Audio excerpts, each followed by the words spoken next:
Invocation. जनगण मन अधिनायक जय हे भारत भाग्य विधाता पंजाब सिंधु गुजरात मराठा द्राविड उत्कल बंगा विंध्य हिमाचल यमुना गंगा उच्चल जलति तरंगा तब शुभ नामे जाये तब शुभ आशीष मागे गाहे तब जय गाता जनगण मंगलदायक जय हे भारत भाग्य विधाता जय हे जय हे जय हे जय जय जय जय हे நீராறும் கடலுடுத்த நிலமடந்த கெழிலொழுகும் சீராறும் வதனமென திகழ்பரத கண்டமிதில் தெக்கணமும் அதிசிறந்த திராவிடனல் திருநாடும் தக்க சிறு பிறை நுதலும் தரிதனரும் திலகமுமே அத்திலக வாசனை போல் அனைத்துலகும் இன்பமுற எத்திசையும் புகழ் மணக்க இருந்த பெரும் தமிழனங்கே தமிழனங்கே உன் சீரிழமை திறம் வியந்த செயல் மறந்து வாழ்த்துதுமே வாழ்த்துதுமே வாழ்த்துதுமே.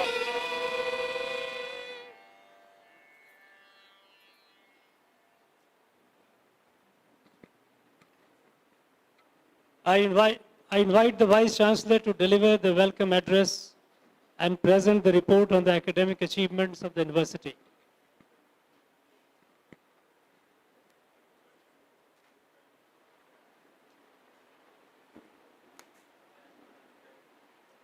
Mr. Chancellor, the dignitaries on the dais, and the graduates, and the esteemed invitees, the Senate and syndicate members, distinguished faculty members, our dear media and press people. It's a great honor for me to invite on behalf of this great university all of you for this 54th annual convocation. I start this program by reciting the famous Thirukkural, the first Thirukkural, Agara Mudala Ezhuthellam Adi Bhagavan Mudattrai Ulagu. His Excellency, Honorable Governor of Tamil Nadu and the Chancellor of Madurai Kamaraj University, Honorable Minister for State for Fisheries, Animal Husbandry and Dairying and Information Broadcasting, Honorable Minister for Higher Education and the Pro-Chancellor of the University, esteemed Chief Guests, the Principal Secretaries to the Government, Department of Higher Education, Honorable Members of Parliament, Honorable Members of the Legislative Assembly, District Collector of Madurai, higher officials of the Police Department, members of the Syndicate, Senate and Academic Council, the Registrar, Deans of Faculty, Controller of Examinations, Chairpersons, Head of the Departments, Directors of various centers, faculty and administrative staff members of the university, and principals of affiliated institutions, distinguished invitees, proud parents, graduates, members of the press and media, ladies and gentlemen. I once again deem it a great honor on me and take immense pleasure in welcoming you all to this August gathering on the occasion of the 54th Convocation of Madurai Kamaraj University being held at 13th July 2022. It's my pleasure to deliver this welcome address and present the 54th Convocation report of this university. I once again welcome our Excellency Shri R.N. Ravi, the Honorable Governor of Tamil Nadu and the Chancellor of this university, who is amidst us for the 54th Annual Convocation. I thank you, sir, for having found time to grace this occasion and having permitted us to organize this convocation. His Excellency, the Governor, is an excellent administrator with an impressive record in the academic administration. He had his PG in physics in 1974, and after a brief stint in journalism, he joined the IPS in 76 and was serving the Kerala cadre, and then he served the Kerala in various capacities for over a decade. And then he was with the Central Bureau of Investigation, and he led several anti-corruption crusades against organized criminal gangs, including the mining mafias in the country. While in the Intelligence Bureau, the premier intelligence agency of the country, Ministry of Home Affairs, Government of India, he served largely in the theaters of insurgencies and violence, including the J&K, the Northeast, and the Maoist-infected regions. He was the architect of India's international cooperation to counter terrorism and intelligence sharing. His Excellency was appointed as the chairman of the Joint Intelligence Committee in the PMO, whereas the head of intelligence community, he had coordinated and guided the agencies to meet the national security needs of the country. He was appointed as the center's interlocutor of the Naga peace talks in August 2014, and he was appointed as a Deputy National Security Advisor in October 2018. He served as the Governor of Nagaland from 1st August 2019 till 16 September 2021. He took over as the Governor of Tamil Nadu after being appointed by the President of India and assumed the office as the 26th Governor of Tamil Nadu on 18 September 2021. The most notable initiatives of His Excellency are setting up of high-quality academic standards which provide students with employability skills, creating conducive educational landscape to generate entrepreneurs through incubation centers of educational institutions and transformation of rural India through adoption of villages by educational institutions. I once again take great pleasure in welcoming our Excellency amidst us, and on my own behalf, I extend a warm welcome to Sir. I am extremely pleased to welcome the guest of honor through Dr. L. Murugan, the Honorable Central Minister of State in the Ministry of Fisheries, Animal Husbandry and Dairying and Ministry of Information and Broadcasting to this convocation. Dr. Murugan received his Master of Law and PhD in Law from the University of Madras, and he had extensive experience with complex litigation and arbitration across India as an advocate. He has received numerous honors from all over the nation. Dr. Murugan was sworn as the Central Minister of the state on 7 July 2021. He emphasizes the significant role that well-resourced and vibrant multidisciplinary higher education institutions have in preserving equity and prosperity for all the citizens of our country. Sir, I welcome you to this convocation. I welcome the Honorable Minister for Higher Education, Dr. Ponmudi, the Pro-Chancellor of this university. As the most educated MLA of Tamil Nadu, he holds a PhD degree and a 3 master's degree and a B.Ed. He had served as the Minister for Higher Education in Tamil Nadu State from 2006 to 2011 and has held ministerial positions and key portfolios including health, transport and highways. Earlier as a dedicated political leader. Before entering the present professional politics, he was a professor in the Viluppuram Government Arts College. He is a person of simplicity and has shown keen interest in all the activities of the university in enhancing the quality of higher education. He frequently emphasizes that higher education should play a prominent role in societal development through innovation and inventions. I once again welcome amidst us the Minister. I am delighted to welcome the chief guest of this convocation, a prestigious Padma Bhushan awardee, a notable scientist, Professor Dr. Balaram, Chair Professor at the National Center for Biological Sciences, Bangalore. Professor Balaram obtained his MSc from Indian Institute of Technology, Kanpur in 1969 and PhD in chemistry from Carnegie Mellon University, USA in 1972. He worked as a research associate at Harvard University with Professor R.B. Woodward at the Department of Chemistry from 1972 to 1973. Upon his return to India, he joined the Indian Institute of Science, Bangalore, as a professor from 73 to 86, and he served as the director of this great institution, the #1 premier institution in the country and a great institution in the world during 2005 to 2014. Professor Balram's contributions in the area of biological membranes and in developing fluorescent probe methodology for examining the membrane structure are very significant. Professor Balram is a recipient of several awards and honors, including the third highest Indian Civil Award honor of Padma Bhushan and Professor S.S. Bhatnagar Award, Fellow of the Academy of Sciences for the Developing World, Fellow of Indian Academy of Sciences, Jawaharlal Nehru Birth Centenary Visiting Fellowship of INSA, G.D. Birla Award, INSA Medal for Young Scientists, UGC Career Award, Alumni Award for Excellence in Research by IASC, TWAS, etc. He constantly works to uplift the lives of the socially, economically, and backward societies in India. Sir, I welcome you to this occasion. Madurai Kamaraj University was started as a postgraduate extension center of the University of Madras and was elevated in the year 65 as Madurai University. Then after it was renamed as Madurai Kamaraj University in 79 to acknowledge the immense contributions of Bharat Ratna Sri Kamaraj, who had recorded phenomenal growth over the years. The university has become a pioneer in designing outcome-based academic programs and is largely responsible for the growth and development of southern districts of Tamil Nadu through its catalytic role in empowering students, teachers, and the public.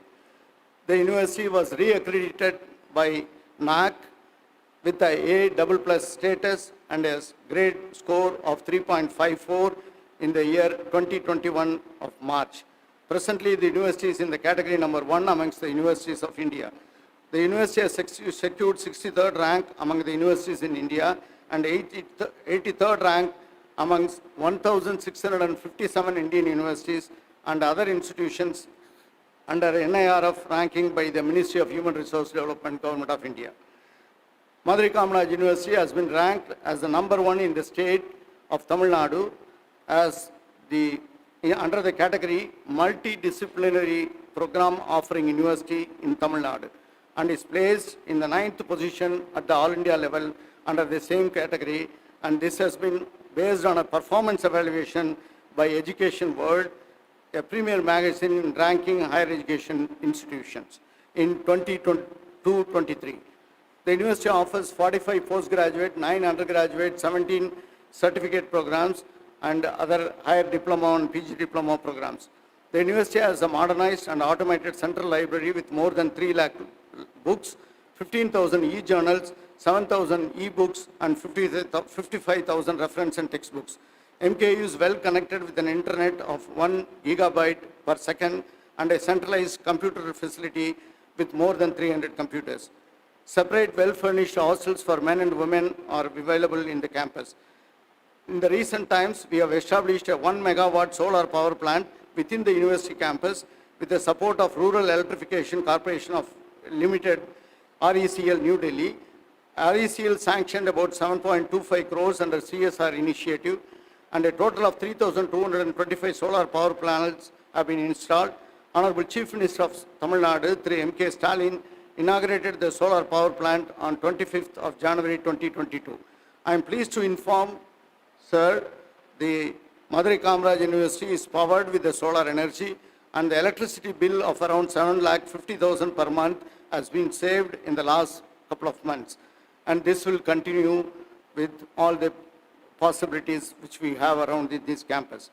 Under RUSA, which is Rashtriya Uchitar Shiksha Abhiyan program, a sum of rupees 53.5 crore has been sanctioned to MKU for research, innovation, careers, skill, entrepreneur development, and faculty development. Under this, we have given 55 research projects to faculty members for their research initiatives. And we have given fellowships to more than 235 students. State-of-the-art infrastructure is being established in biological and chemical sciences. All the advanced equipment and infrastructure are linked through geotagging, mapping, and QR codes to enable the extensive use of these facilities for the researchers and industries in the region. We are facilitating more activities in inculcating entrepreneurial skills, industrial linkages, incubation centers, e-contents for advanced learning, internships which would develop the products, technologies, applications, and databases. We are also encouraging IPR and development of technologies with proper infrastructure development.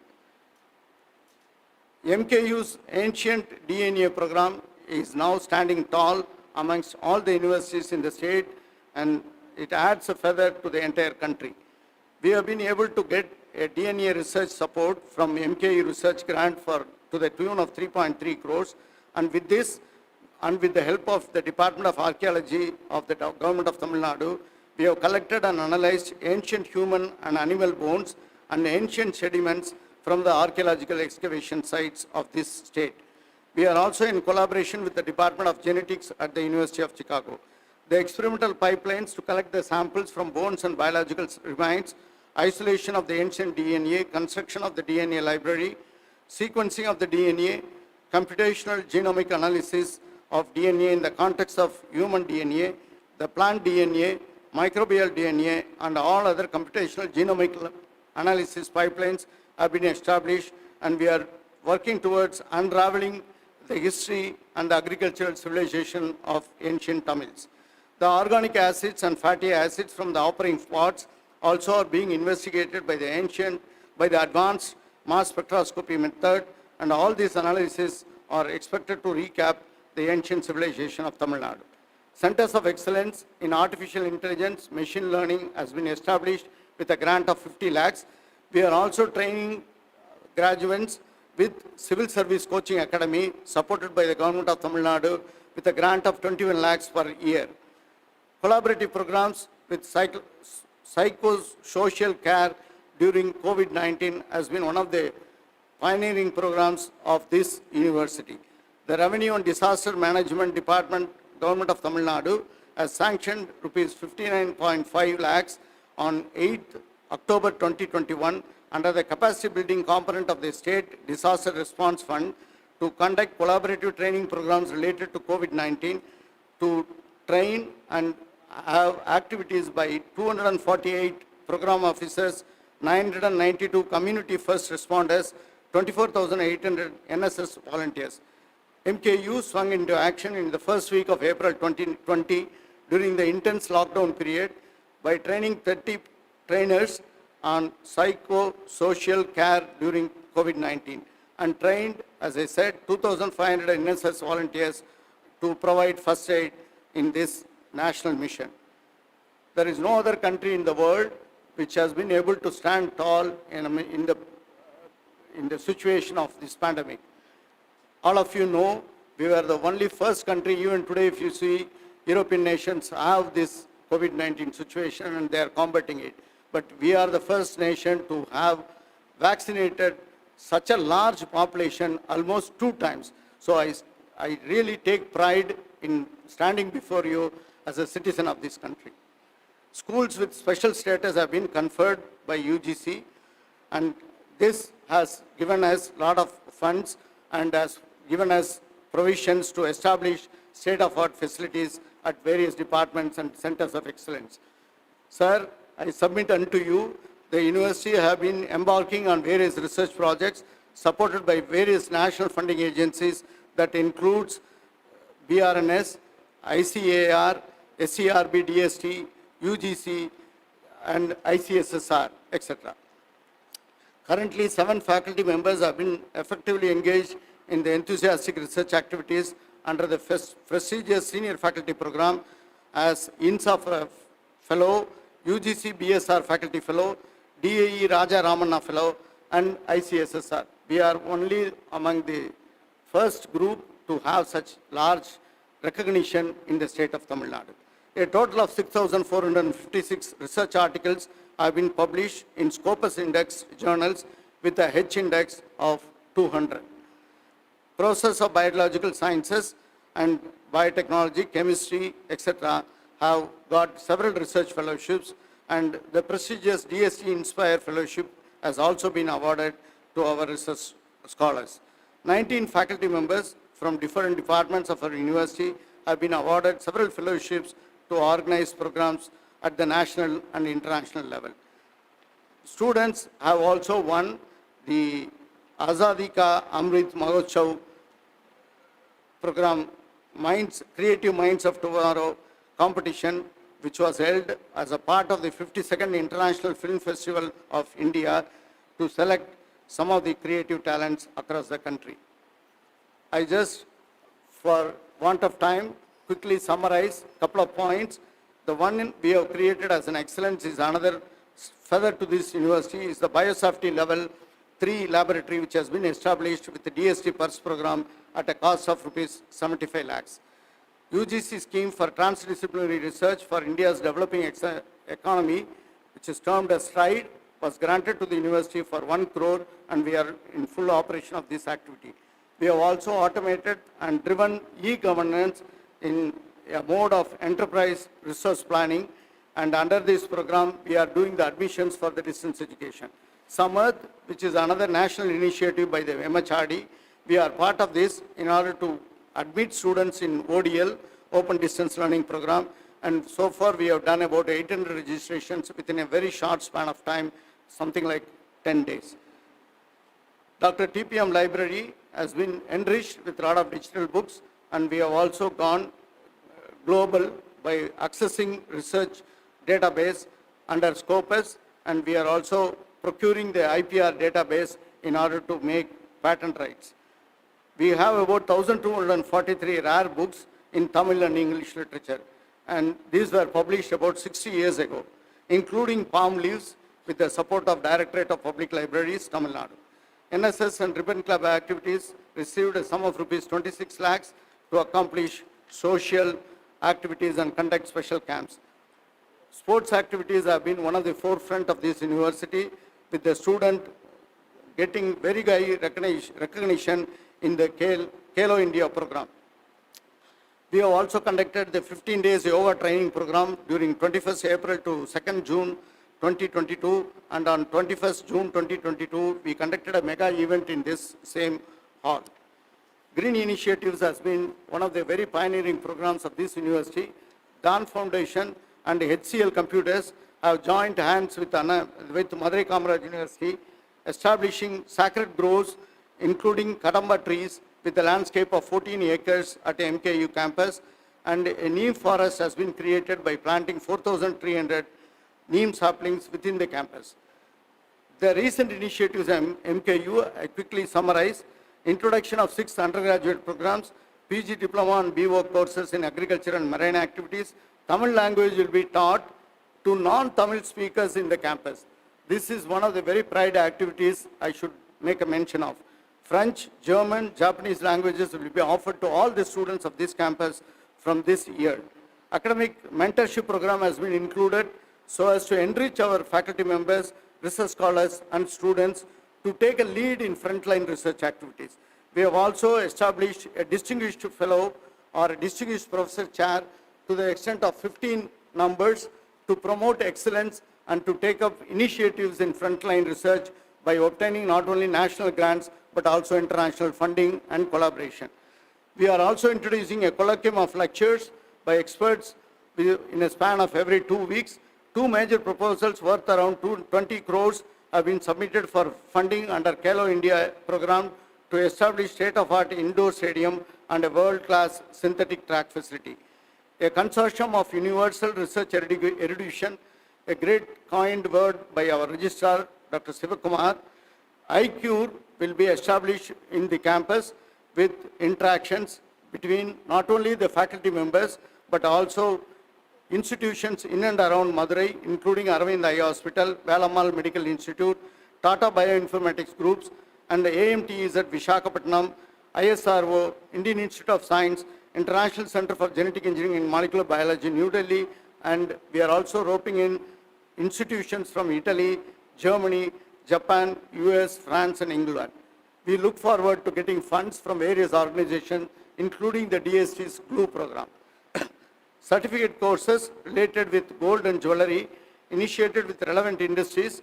Also, management courses are to be introduced in collaboration with railways. Open book platform is another initiative we are taking up to engage public and students so that they can read a book in a given place, they can take away the book if they so desire, and they can also bring in and place a book as and when they like to replace a book. This is a very simple initiative in order to promote reading and also inquisitive young minds towards the habit of book reading. Students will be encouraged to have adequate experiential learning. This is to be strengthened by effective utilization of the various facilities, including the 300 computers and incubation centers. Tamil Nadu Public Service Commission and other competitive examination coaching classes are also to be offered in the evening colleges, day college, and other constituent colleges of the university. I conclude that we are looking forward to various development programs, and in this direction, we have organized a strategic financial planning management committee in order to advise us and take us forward into examining the various possibilities of revenue generation and effective utilization of the grants. A committee has also been constituted to strengthen the distance education activities. In this convocation, 1,33,091 candidates received their degrees both in person and in absentia. Of them, 1,24,019 have passed through the semester pattern of examinations, while 8,081 obtained their degrees through non-semester pattern. Under the semester pattern, 54,569 men and 69,450 women received their degrees. Under the non-semester pattern, 3,960 men and 4,121 women obtained their degrees. A total of 905 PhD scholars are awarded with doctoral degrees, 2 Doctor of Sciences and 5 D.Litt scholars received their Doctor of Sciences and Doctor of Literature respectively in this convocation. 136 meritorious students are honored with medals and prizes.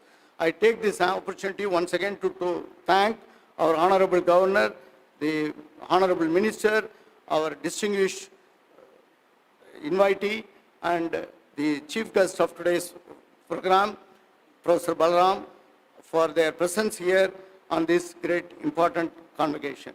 I congratulate the graduates on their well-deserved success, and I wish you all many more laurels and accolades to come in all their endeavors. I conclude by reciting the Tirukkural number 391, Karka Kasadara Karpavai Katrabin Nirka Adarkitaga. Let a man learn thoroughly whatever he may learn, and let his conduct or her conduct be worthy of his learning. Vanakkam. Nandri.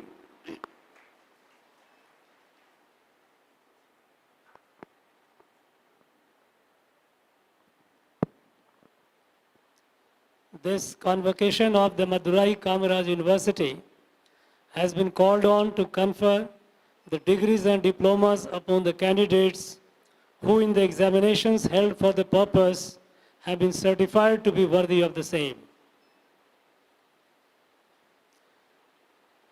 I invite the chief guest, Professor P. Balaram, former Director, Indian Institute of Science, Bangalore, and Chair Professor, National Center of Biological Sciences, Tata Institute of Fundamental Research, Bangalore, to deliver the convocation address.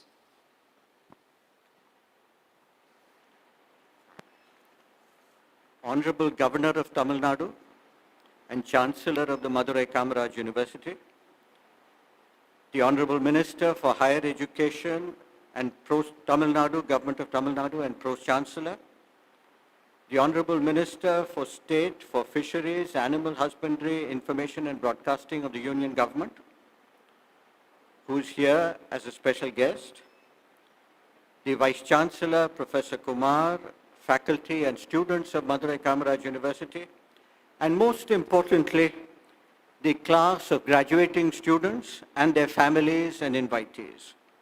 I am deeply honored to be able to speak to you at this convocation, which is being held at a very unusual time, just as we are emerging from the effects of a long-lasting and devastating viral pandemic. The last 2 years must have been very difficult for your families, for most of you, for your families and for your teachers. I have a special word of congratulation for all the students who have lived through these difficult times and have successfully reached the end of their courses in diverse disciplines and stand at the thresholds of their careers. A special congratulations to those of you who have performed outstandingly and are the recipients of medals at this convocation. I must confess that as a basic scientist who has spent much of my career inside the cloistered environment of a research laboratory, I can say little to you that may be relevant in the worlds of technology, business, and public affairs that you might encounter once you graduate and seek employment. I can only speak with some level of confidence on subjects of science close to my heart. The last 2 years have taught many of us to introspect, constrained as we have been by the coronavirus pandemic. You can ask yourself a very simple question. How has a microscopic virus, approximately 100 nanometer size spherical particle, brought the world to its knees? Remember that a nanometer is 1/1000th of a meter, so it's a very, very small biological object. Indeed, COVID-19 has demonstrated that two of our most widely discussed subjects, politics and religion, have no answers when confronted with the forces of nature. It is here that science is important. Science is, after all, the study of nature. How do we define nature? The German poet von Goethe famously defined nature in the 18th century. I quote the translation made by the famous biologist Thomas Huxley. And here is the quote. Nature, we are surrounded and embraced by her, powerless to penetrate beyond her, and powerless to separate ourselves from her. I am also aware that the last 2 years have seen an upsurge in public awareness of science driven by the coronavirus and the COVID-19 pandemic. RT-PCR, rapid antigen tests, aerosol transmission, mRNA vaccines, mathematical modeling, these are terms that are commonly used in discussions among those who are otherwise unaware of the language of science. In the early days of the pandemic, we were exhorted to use soap and alcohol and alcohol-based sanitizers to limit infection by contact. I must remind you that over a century ago, one of the icons of modern medicine, William Osler, famously remarked, soap and water and common sense are the best disinfectants. Sadly, common sense has often been missing in our collective response to the pandemic. 55 years ago, when I graduated from college with a BSc degree, as many of you are doing today, it was indeed a different world. 36 years ago, when I reached the high point of any academic career, that is admission to the professorial rank, the world around me was still largely as it was in the 1960s. But in this interregnum, unknown to me, major revolutions were underway in science and technology. These upheavals spanned a range of disciplines: genome sequencing and genetic engineering in biology, the explosion of computer technologies and the communications revolution. The internet, Google, and the cell phone forever transformed the way we live.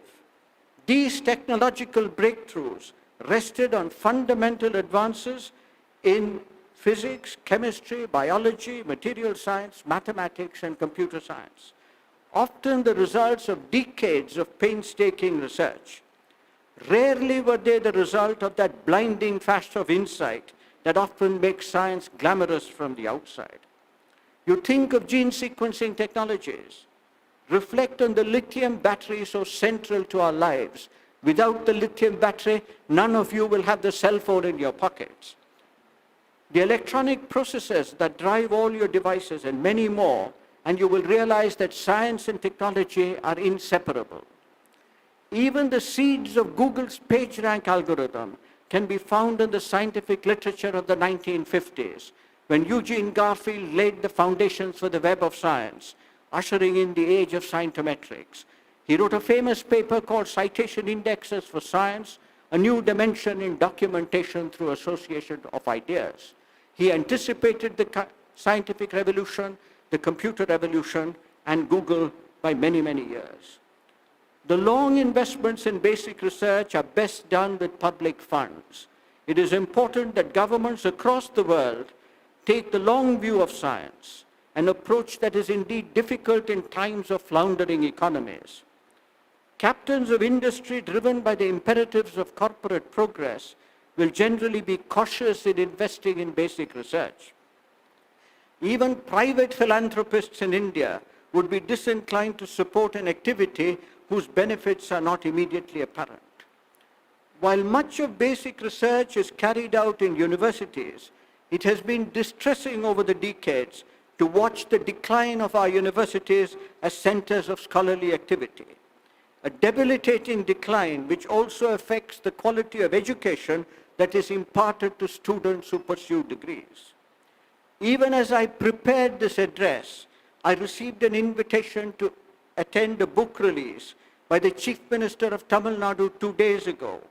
The book is written by the distinguished educationist, Professor M. Anandakrishnan, and published posthumously after his death. Although I have yet to see the book, the title, The Indian Education System, From Greater Order to Greater Disorder, by one of Tamil Nadu's educationists, tells much of the story. Higher education in India has been in need of intensive care for a very long time. The universities have been in steady decline over the decades. Our response to failing institutions has been to start new ones and to activate processes by which universities can spring up overnight by decree. The new education policy was in gestation for so long that it was in danger of being stillborn. After its formal launch, it is more discussed in seminars than in planning implementation on the ground wherever possible. Many past reports on higher education and its regulatory structures, carefully prepared, have been consigned to dustbins, unread in the halls of government. The decline of higher education began when we placed artificial boundaries on disciplines and created lines of actual control which were not crossed without conflict. We pay lip service to interdisciplinarity. Even in biology, botany, zoology, and microbiology are distinct disciplines in our universities, ignoring the major scientific revolutions of the 20th century. Bacteriology and virology, which were important in colonial India, are no longer subjects at the center of medical research. Yet, it is infectious disease that exacts the heaviest price in most parts of the world. The coronavirus has jolted us out of our complacence. The decline of higher education in India may have been catalyzed by a choice of nomenclature in describing courses of study. Medicine and engineering have for long been called professional courses in our country, a distinction they share with disciplines like law, pharmaceutical sciences, and architecture. These are regulated by professional bodies like the Medical Council of India, now the National Medical Commission, the Bar Council, and distinct agencies like the All India Council of Technical Education. This distinguishes them from the many other disciplines of the physical and natural sciences, humanities and social sciences, which are by implication unprofessional courses. The regulatory bodies have all acquired bad reputations over the years as the escalating costs of professional education and increasing pace of privatization have led to both corruption and extortion in admissions of students and approvals for new institutions. Dismally poor funding for educational institutions for research has not helped in creating an ambience that promotes discovery. The fruits of 2 centuries of basic research are enjoyed by most of us who are living today.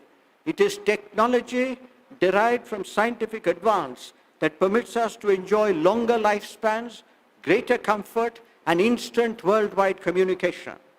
That millions of people, possibly even 1 billion, do not benefit from science and technology is more a reflection of human society and the diverse means by which it is governed. The failure of societies is not the failure of science and technology. Think of yourselves. The 2 diagnostic kits that seem to be on everyone's lips, RT-PCR and rapid antigen, Both are products of the great advances in molecular biology and immunology over the last 3 decades of the 20th century. In another sphere of medicine from which all of you benefit, diagnostic radiology, the 2 fundamental advances in physical sciences, the discovery of X-rays by Roentgen and magnetic resonance imaging by Paul Lauterbach, lie behind X-rays and MRI scans that all of you have. Behind every pharmaceutical prescribed and consumed, there is a fascinating story of chemistry and biochemical research. Should these disciplines be removed further and further from the teaching of modern medicine, chemistry, and biology in our institutions? This is a question that all of us who are in the educational sphere must consider. It has been fashionable and politically correct to lay the blames for the ills of our educational system on the British who left 75 years ago. A little introspection will allow us to see that the dramatic decline of universities, both state and central, began in the 1970s and accelerated through the 1980s and 1990s. I have been a witness to this decline. Our answer to this decline has been to create new institutions, focus on national centers, and leave the universities impoverished. Constant political interference in universities, especially in the appointments to leadership positions, has caused irreparable damage to universities, which produced outstanding work in post-independence India. We are now celebrating the 75th year of independence. We should celebrate the science that has been done in the years after independence. Remember that in the 1960s and 1970s, Delhi University, Madras University, and Calcutta University were renowned in many disciplines, largely a result of enlightened leadership. For example, immediately after independence, A. Lakshman Swami Mudaliar at Madras and Maurice Guire at Delhi brought to their institutions the best of scholars. G.N. Ramachandran's path-breaking work in my own field of biochemistry and biophysics was done at Madras in the 1950s and 1960s. Botany, chemistry, physics, and economics flourished at Delhi with Panchanan Maheshwari, T.R. Seshadri, Daulat Singh Kothari, and V.K.R.V. Rao, and many others. Calcutta maintained a high profile in natural products chemistry and biochemistry with Ashima Chatterjee and Biresh Chandra Guha holding the flag aloft. Your own university had outstanding departments. I cannot help noting at this point that beginning in the 1970s, the School of Biological Sciences was probably one of the most sought-after departments in India for students attracted by the glamour of fields that powered the second scientific revolution of the 20th century in biology. The first scientific revolution of the 20th century happened in physics. For this precipitous decline in the academic ambience of our universities, the blame must be shared by governments of all political persuasions in recent times, who have scarcely appreciated the centrality of education to national progress. In reflecting on research and higher education, I must draw your attention to Abraham Flexner, who wrote a report on medical education in America in the 1930s. Flexner was trained in the humanities. He revolutionized medical education in the United States. Many of his views may find echoes even today. He said, and I quote, "Nations have recently been led to borrow billions for war. No nation has ever borrowed largely for education. Probably no nation is rich enough to pay for both war and civilization. We must make our choice. We cannot have both." In an essay in 1939, he went on to say, "Throughout the whole history of science, most of the really great discoveries, which have ultimately proved beneficial to mankind, had been made by men and women who were driven not by the desire to be useful, but merely the desire to satisfy their curiosity." Let me return in conclusion to a more uplifting subject, science and nature. Those amongst us who marvel at the wonders of nature have always asked, where did everything we see around us come from? This leads us to questions we cannot answer. Questions on the origins of the universe, questions on the origins of life on Earth. All the elements in Mendeleev's periodic table were the Earth's inheritance when it was born. Nucleosynthesis is the prerogative of the stars, or sun amongst them. In his magisterial survey of the ascent of man, Jacob Bronowski, a theoretical physicist, describes the formation of carbon, so essential for life, and I quote, "In all the stars there are going on processes which build up atoms one by one into more complex structures. Matter itself evolves. The word comes from Darwin and biology, but it is the word that changed physics in my lifetime." Bronowski goes on to reflect on the formation of carbon, so essential for life. If there is no carbon, there is no organic chemistry. If there is no organic chemistry, there is no life. He says this happens when 3 helium nuclei collide for 1/1,000,000th of a second, 10 to the minus 12 of a second. Every carbon atom in every living creature is the result of such a wildly improbable collision. Life and biology are indeed improbable, a chance event in our solar system's evolutionary history. After centuries of science, can one list its most important achievements? All of us who are beneficiaries of scientific advance might well try. I must quote the always eminently quotable physicist, Richard Feynman. In his introductory lecture, in his now immortal course on undergraduate physics at Caltech, he asks, if in some cataclysm all of scientific knowledge were to be destroyed, and only one sentence passed on to the next generation of creatures, what statement would contain the most information in the fewest words? And he goes on to answer this question. He says, I believe it is the atomic hypothesis or the atomic fact or whatever you call it, that is the basic structure of matter which is most important. Ironically, the cataclysm that occupied Feynman in the 1950s and 1960s during the Cold War was the threat of nuclear war. Sadly, that prospect appears to have once again emerged. In the world of geopolitics, there is little time to wonder about the fragile thread by which life on Earth hangs and the importance of preserving the natural world, which of course includes the human species. Even as unsustainable consumption, development, and conflict threaten the natural order. I'm reaching the end. In his book, Sapiens, which I hope you will have occasion to read because your Vice-Chancellor is going to make books easy to read, the Israeli historian Yuval Harare traces the evolution of humankind. He asks an interesting question, which I paraphrase.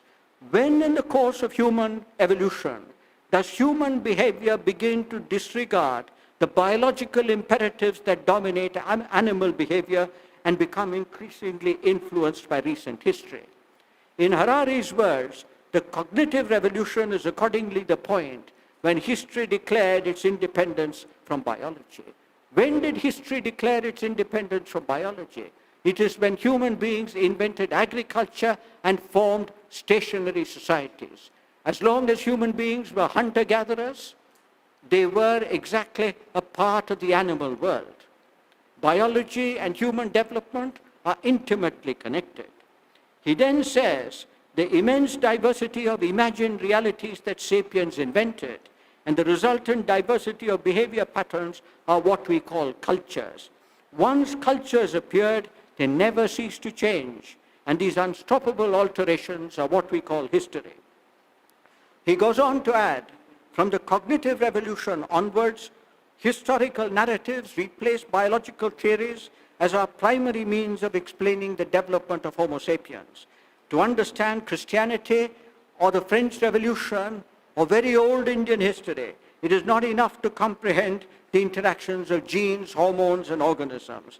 It is necessary to take into account the interaction of ideas, images, and fantasies. Comparative genomics today tells us that human beings are a minor branch in the tree of life, budding from the broader branch of eukarya. Life on Earth is dominated by the microbial branches, bacteria, and archaea. Our closest neighbors are chimpanzees, rats, mice, pigs, horses, cattle, sheep, and dogs. There's a certain comforting unity in biology. Yet, human history, driven by civilizational influences and the evolution of culture, appears to be sadly divisive. You may ask, why do I draw your attention to such a disparate group of subjects?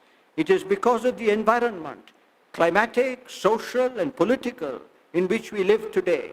Some reflection on the roles of science in understanding nature may allow us to introspect on the course of human history and attempt to rationalize why the world is the way it is. Science is a deeply humbling subject. Every day we are reminded of our imperfect understanding of even the subjects of our daily research. The more we learn, the more sharply we are reminded of the depths of our ignorance. Unfortunately, this is not true in many other spheres of human activity. On a day when you celebrate your education, and here I address the students, I have spoken to you about subjects which may be very far from your own interests. But even as we celebrate technological advance, we must be aware of the limits of our understanding. When you hear of new ideas, listen carefully and be critical.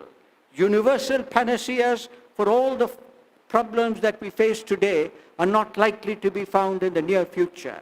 Very often, today's fashion is forgotten tomorrow. Exploding fields often overpromise and underdeliver. It is better to promise less and deliver more. I must end with some words of advice and encouragement for those who, like me, have spent a career in research. Failure is more common than success. In other walks of life too, failure is indeed frequently encountered. It is in times of adversity that one must remember that the most important quality to treasure is resilience in the face of failure. Resilience, imagination, and perseverance are the key ingredients of success. I wish each and every one of you in the graduating class a very successful future. My congratulations to all of you, and of course to your parents, on your successful completion of your courses of study. Good luck. Thank you.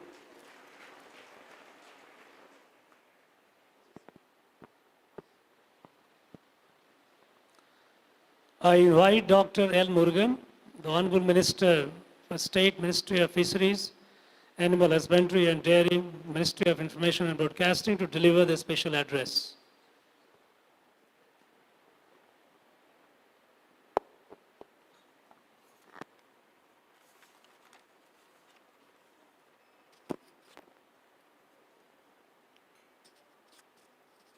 இந்த 54வது பட்டமளிப்பு விழாவினை தலைமையேற்று நடத்தி கொண்டிருக்கின்ற பெருமதிப்புக்கும் மரியாதைக்குரிய மாண்புமிகு தமிழகத்தினுடைய governor திரு R. N.. Raviji அவர்களே, இந்த அருமையான நிகழ்ச்சியில் இன்றைக்கு சிறப்பு விருந்தினராக கலந்து கொண்டிருக்கின்ற முன்னாள் இயக்குனர் IISc பெங்களூரை சார்ந்த ப்ரொஃபஸர் மரியாதைக்குரிய திரு பி. பல்ராம் அவர்களே, மதுரை காமராஜர் யூனிவர்சிட்டியினுடைய vice chancellor professor J. Kumar அவர்களே, பதிவாளர் அவர்களே, செனட் உறுப்பினர்களே, சிண்டிகேட் உறுப்பினர்களே, பேராசிரியர்களே, இங்கு பட்டமளிப்பு விழாவில் கலந்து கொண்டிருக்கின்ற மாணவர்களே, ஆசிரியர்களே, ஆசிரியர் பெருமக்களே, பட்டம் வாங்குவதற்காக வந்திருக்கின்ற மாணவ செல்வங்களே, சகோதரர்களே, சகோதரிகளே, மீடியா நண்பர்களே, உங்கள் அனைவருக்கும் என்னுடைய அன்பு கலந்த வணக்கத்தை தெரிவித்துக் கொண்டு, மதுரை மாநகரில் சங்க இலக்கியங்கள் போற்றுகின்ற சங்கம் வைத்து தமிழ் வளர்த்த மதுரையில் இந்த மாபெரும் பட்டமளிப்பு விழாவில் கலந்து கொள்வது மட்டற்ற மகிழ்ச்சியை கொடுப்பதோடு இன்றைக்கு ஒரு சிறந்த நாளும் கூட. குருக்கு மரியாதை செலுத்துகின்ற குரு பூர்ணிமா. அகர முதல எழுத்தெல்லாம் ஆதி பகவான் முதற்றே உலகு என்று உலகுக்கு உணர்த்திய மாமுனிவர் ஐயன் திருவள்ளுவர் அவர்களை வணங்கி தமிழ்நாடு, தமிழ் கலாச்சாரம், தமிழ் மொழிக்கு பெருமை சேர்த்த இந்த மதுரைக்கு மேலும் ஒரு சிறப்புண்டு. மதுரை மீனாட்சி அம்மன் ஆட்சி புரிகின்ற இந்த மதுரையில் இன்றைய இந்த ஒரு குரு பூர்ணிமா தினத்தில் நடக்கின்ற இந்த அருமையான நிகழ்ச்சியில் கலந்து கொள்ள வாய்ப்பளித்த நல்ல உள்ளங்களுக்கும் இன்றைக்கு பட்டம் பெறுகின்ற மாணவர்களுக்கும் என்னுடைய வாழ்த்துக்களையும் பரிமாறிக்கொண்டு, இன்றைக்கு தமிழ்நாடு, குறிப்பாக தமிழர்கள் உலகம் முழுவதும் எந்த அளவுக்கு இன்றைக்கு ஆட்சி செய்து கொண்டிருக்கிறார்கள் என்பதை நாம் பார்க்க வேண்டும். சகோதரர்களே, தமிழர்களுடைய மேன் பவர் என்று சொல்லக்கூடிய மனித வளம் இன்றைக்கு ஒரு உலகையே ஆளுகின்ற மேன் பவர் நம்மளுடைய தமிழகத்தினுடைய மேன் பவர், இந்தியாவினுடைய மேன் பவர். நம்முடைய தமிழகத்தை சார்ந்த பல ஜாம்பவான்கள் இன்று உலகத்தை ஆண்டு கொண்டிருக்கிறார்கள். கூகுளினுடைய CEO ஆகட்டும் இருக்கட்டும், நம்மளுடைய HCLனுடைய நிறுவனர் ஐயா சிவநாடராக இருக்கட்டும், டென்னிஸினுடைய சாம்பியன் விஸ்வநாதன் ஆனந்தாக இருக்கட்டும், இவர்களெல்லாம் தமிழகத்திற்கு எப்படி பெருமை சேர்த்து கொண்டிருக்கிறார்கள் என்பதில் தமிழராகிய நாம் பெருமிதம் கொள்வோம். சகோதரர்களே, தமிழனுக்கு ஒரு தனி அடையாளம் உண்டு, தமிழ் மொழிக்கு ஒரு சிறப்புண்டு. அப்படிப்பட்ட தமிழ் மொழியை இன்றைக்கு உலகமெங்கும் பரப்பிக் கொண்டிருப்பது நம்மளுடைய பிரதமர் மரியாதைக்குரிய திரு நரேந்திர மோடிஜி அவர்கள். சகோதரர்களே, உங்களுக்கு எல்லாம் தெரியும், நினைவிருக்கும், ஐநா சபையில் நம்மளுடைய பிரதமர் அவர்கள் அங்கு தமிழிலே தமிழ் கோட்டு ஒன்றை சொல்லி தன்னுடைய உரையை தொடங்கினார். யாதும் ஊரே யாவரும் கேளீர் என்று. அது மட்டுமல்ல, இன்றைக்கு 75வது சுதந்திர தினத்தை கொண்டாடி கொண்டிருக்கின்றோம். ஆசாதிக்கு அமிர்த் மகா உற்சவ. நம்மளுடைய தமிழகத்தை சார்ந்த சுப்பிரமணிய பாரதி அவர்கள் இன்றைக்கு போற்றி கொண்டிருக்கின்றோம். வாரணாசியில் புகழ்பெற்ற பல்கலைக்கழகம் பனாரஸ் ஹிந்து யூனிவர்சிட்டி. அந்த பனாரஸ் ஹிந்து யூனிவர்சிட்டியில் நம்மளுடைய தமிழ் கவிஞர், சுதந்திரத்திற்கு வித்திட்டு கவிதைகளை படைத்தவர், பெண் அடிமையை தகர்க்க வேண்டும் என்று தங்களுடைய பாடல்கள் மூலம் எடுத்துரைத்தவர் மகாகவி சுப்பிரமணிய பாரதியார் அவர்களுக்கு வாரணாசியில் அவருக்கு ஒரு சேரை உருவாக்கி கொடுத்திருப்பது நம்மளுடைய பிரதமர் திரு நரேந்திர மோடிஜி அவர்கள். அங்கு ஒரு சிறந்த ஒரு சேரை எடுத்து கொண்டிருக்கிறார்கள். அவர் எங்கு போனாலும் எங்கு சென்றாலும் தமிழர்களுடைய பெருமையான திருக்குறளை தன்னுடைய உரையில திருக்குறளை சொல்லி திருக்குறளை மேற்கோள் காட்டி திருக்குறளை பரப்பி வருகிறது நம்மளுடைய பிரதமர் அவர்கள் என்பதில் நாம் பெருமிதம் கொள்வோம். சகோதரர்களே, இன்றைய இளைஞர் சமுதாயம் எப்படி நான் முன்னால் குறிப்பிட்டேன், தமிழர்கள் இன்றைக்கு உலகை ஆண்டு கொண்டிருக்கிறார்கள் என்று. இந்த இளைஞர் சமுதாயம் வருங்காலத்தில் இந்தியாவை ஆளுகின்ற, இந்தியாவை உலகெங்கும் எடுத்துச் செல்லுகின்ற இளைஞர் சமுதாயமாக உருவாக்க வேண்டும் என்பதுதான் நம்மளுடைய அரசாங்கத்தினுடைய மிக முக்கியமான குறிக்கோள். அதனால்தான் நாம் வேலை தேடுபவர்களாக இல்லாமல் வேலை கொடுப்பவர்களாக மாற வேண்டும். இதுதான் நம்மளுடைய பிரதமரினுடைய மிக முக்கியமான கனவாக இருக்கிறது. அவர் அடிக்கடி சொல்வார், नौकरी मंगाने वाले नहीं, नौकरी देने वाला बनना है. வேலை கொடுப்பவர்களாக, வேலை தேடுபவர்களாக இல்லாமல் வேலை கொடுப்பவர்களாக மாற வேண்டும் என்பதுதான் நம்மளுடைய பிரதமரனுடைய கனவு. அதற்கேற்றாற்போல் இன்றைக்கு தொழில் வளர்ச்சியை நாம் பெருக்கிக் கொண்டிருக்கின்றோம். உலக நாடுகள் எல்லாமே தெரியும், 2 ஆண்டுகளில் கொரோனா பெருந்தொற்று. இந்த கொரோனா பெருந்தொற்றில் பல உலக நாடுகள் அவர்கள் இன்றைக்கும் கூட மீண்டு வர முடியாமல் இருக்கிறார்கள். ஆனால் நாம், நம்மளுடைய அரசாங்கம், நம்மளுடைய மத்திய அரசாங்கம், நம்மளுடைய பிரதமர் அவர்கள் எடுத்த மிக மிக முன்னெச்சரிக்கை நடவடிக்கைகளால் கொரோனாவிலிருந்து காக்கப்பட்டதுடன் இன்றைக்கு கொரோனாவிலிருந்து மீண்டு இந்தியா பொருளாதாரம் வளர்ச்சி அடைந்து கொண்டிருப்பது உலக நாடுகளுக்கு இன்றைக்கு ஒரு ஆளும் நாடாக நம்முடைய இந்தியா நாடு இருந்து கொண்டிருக்கிறது. கடந்த 8 ஆண்டுகளுக்கு முன்னால் இந்தியா நாடு எப்படி இருந்தது என்பதும், 8 ஆண்டுகளுக்கு, இந்த 8 ஆண்டுகளில் நாம் எந்தெந்த துறையில் வளர்ச்சி அடைந்திருக்கிறோம் என்பதும் பார்க்க வேண்டும் சகோதரர்களே. ஏற்கனவே நம்மளுடைய வைஸ் சான்சலர் அவர்கள் இங்கு குறிப்பிட்டார்கள், 200 கோடி டோஸ் இலவசமாக கொரோனாவுக்கு நம்மளுடைய மருந்து கொடுக்கப்பட்டிருக்கிறது, 200 கோடி பேருக்கு. இன்னும் ஒன்று குறிப்பிட்டார்கள், இந்த ஆசாதிக்கு அம்ருத் மகா உற்சவில் 75 யங் டேலண்ட்களுக்கு நாம் எங்கள் அமைச்சகத்தினுடைய ஒவ்வொரு வருடமும் கோவாவில் நடைபெறுகின்ற சர்வதேச திரைப்பட விழா, அந்த சர்வதேச திரைப்பட விழாவில் புதியதாக இளைஞர்களுக்கு, யங் டேலண்ட்களுக்கு வாய்ப்பளிக்க வேண்டும் என்று அரசாங்கம் முடிவு செய்து 75 இளமையான நம்மளுடைய யங் டேலண்ட்களுக்கு அங்கு வாய்ப்பு கொடுத்து அவர்களை உலகம் முழுவதும் அவர்களுடைய திறமையை எடுத்து செல்வதற்கு ஒரு பிளாட்ஃபார்ம் அமைத்து கொடுத்தது நம்மளுடைய மத்திய அரசாங்கம்.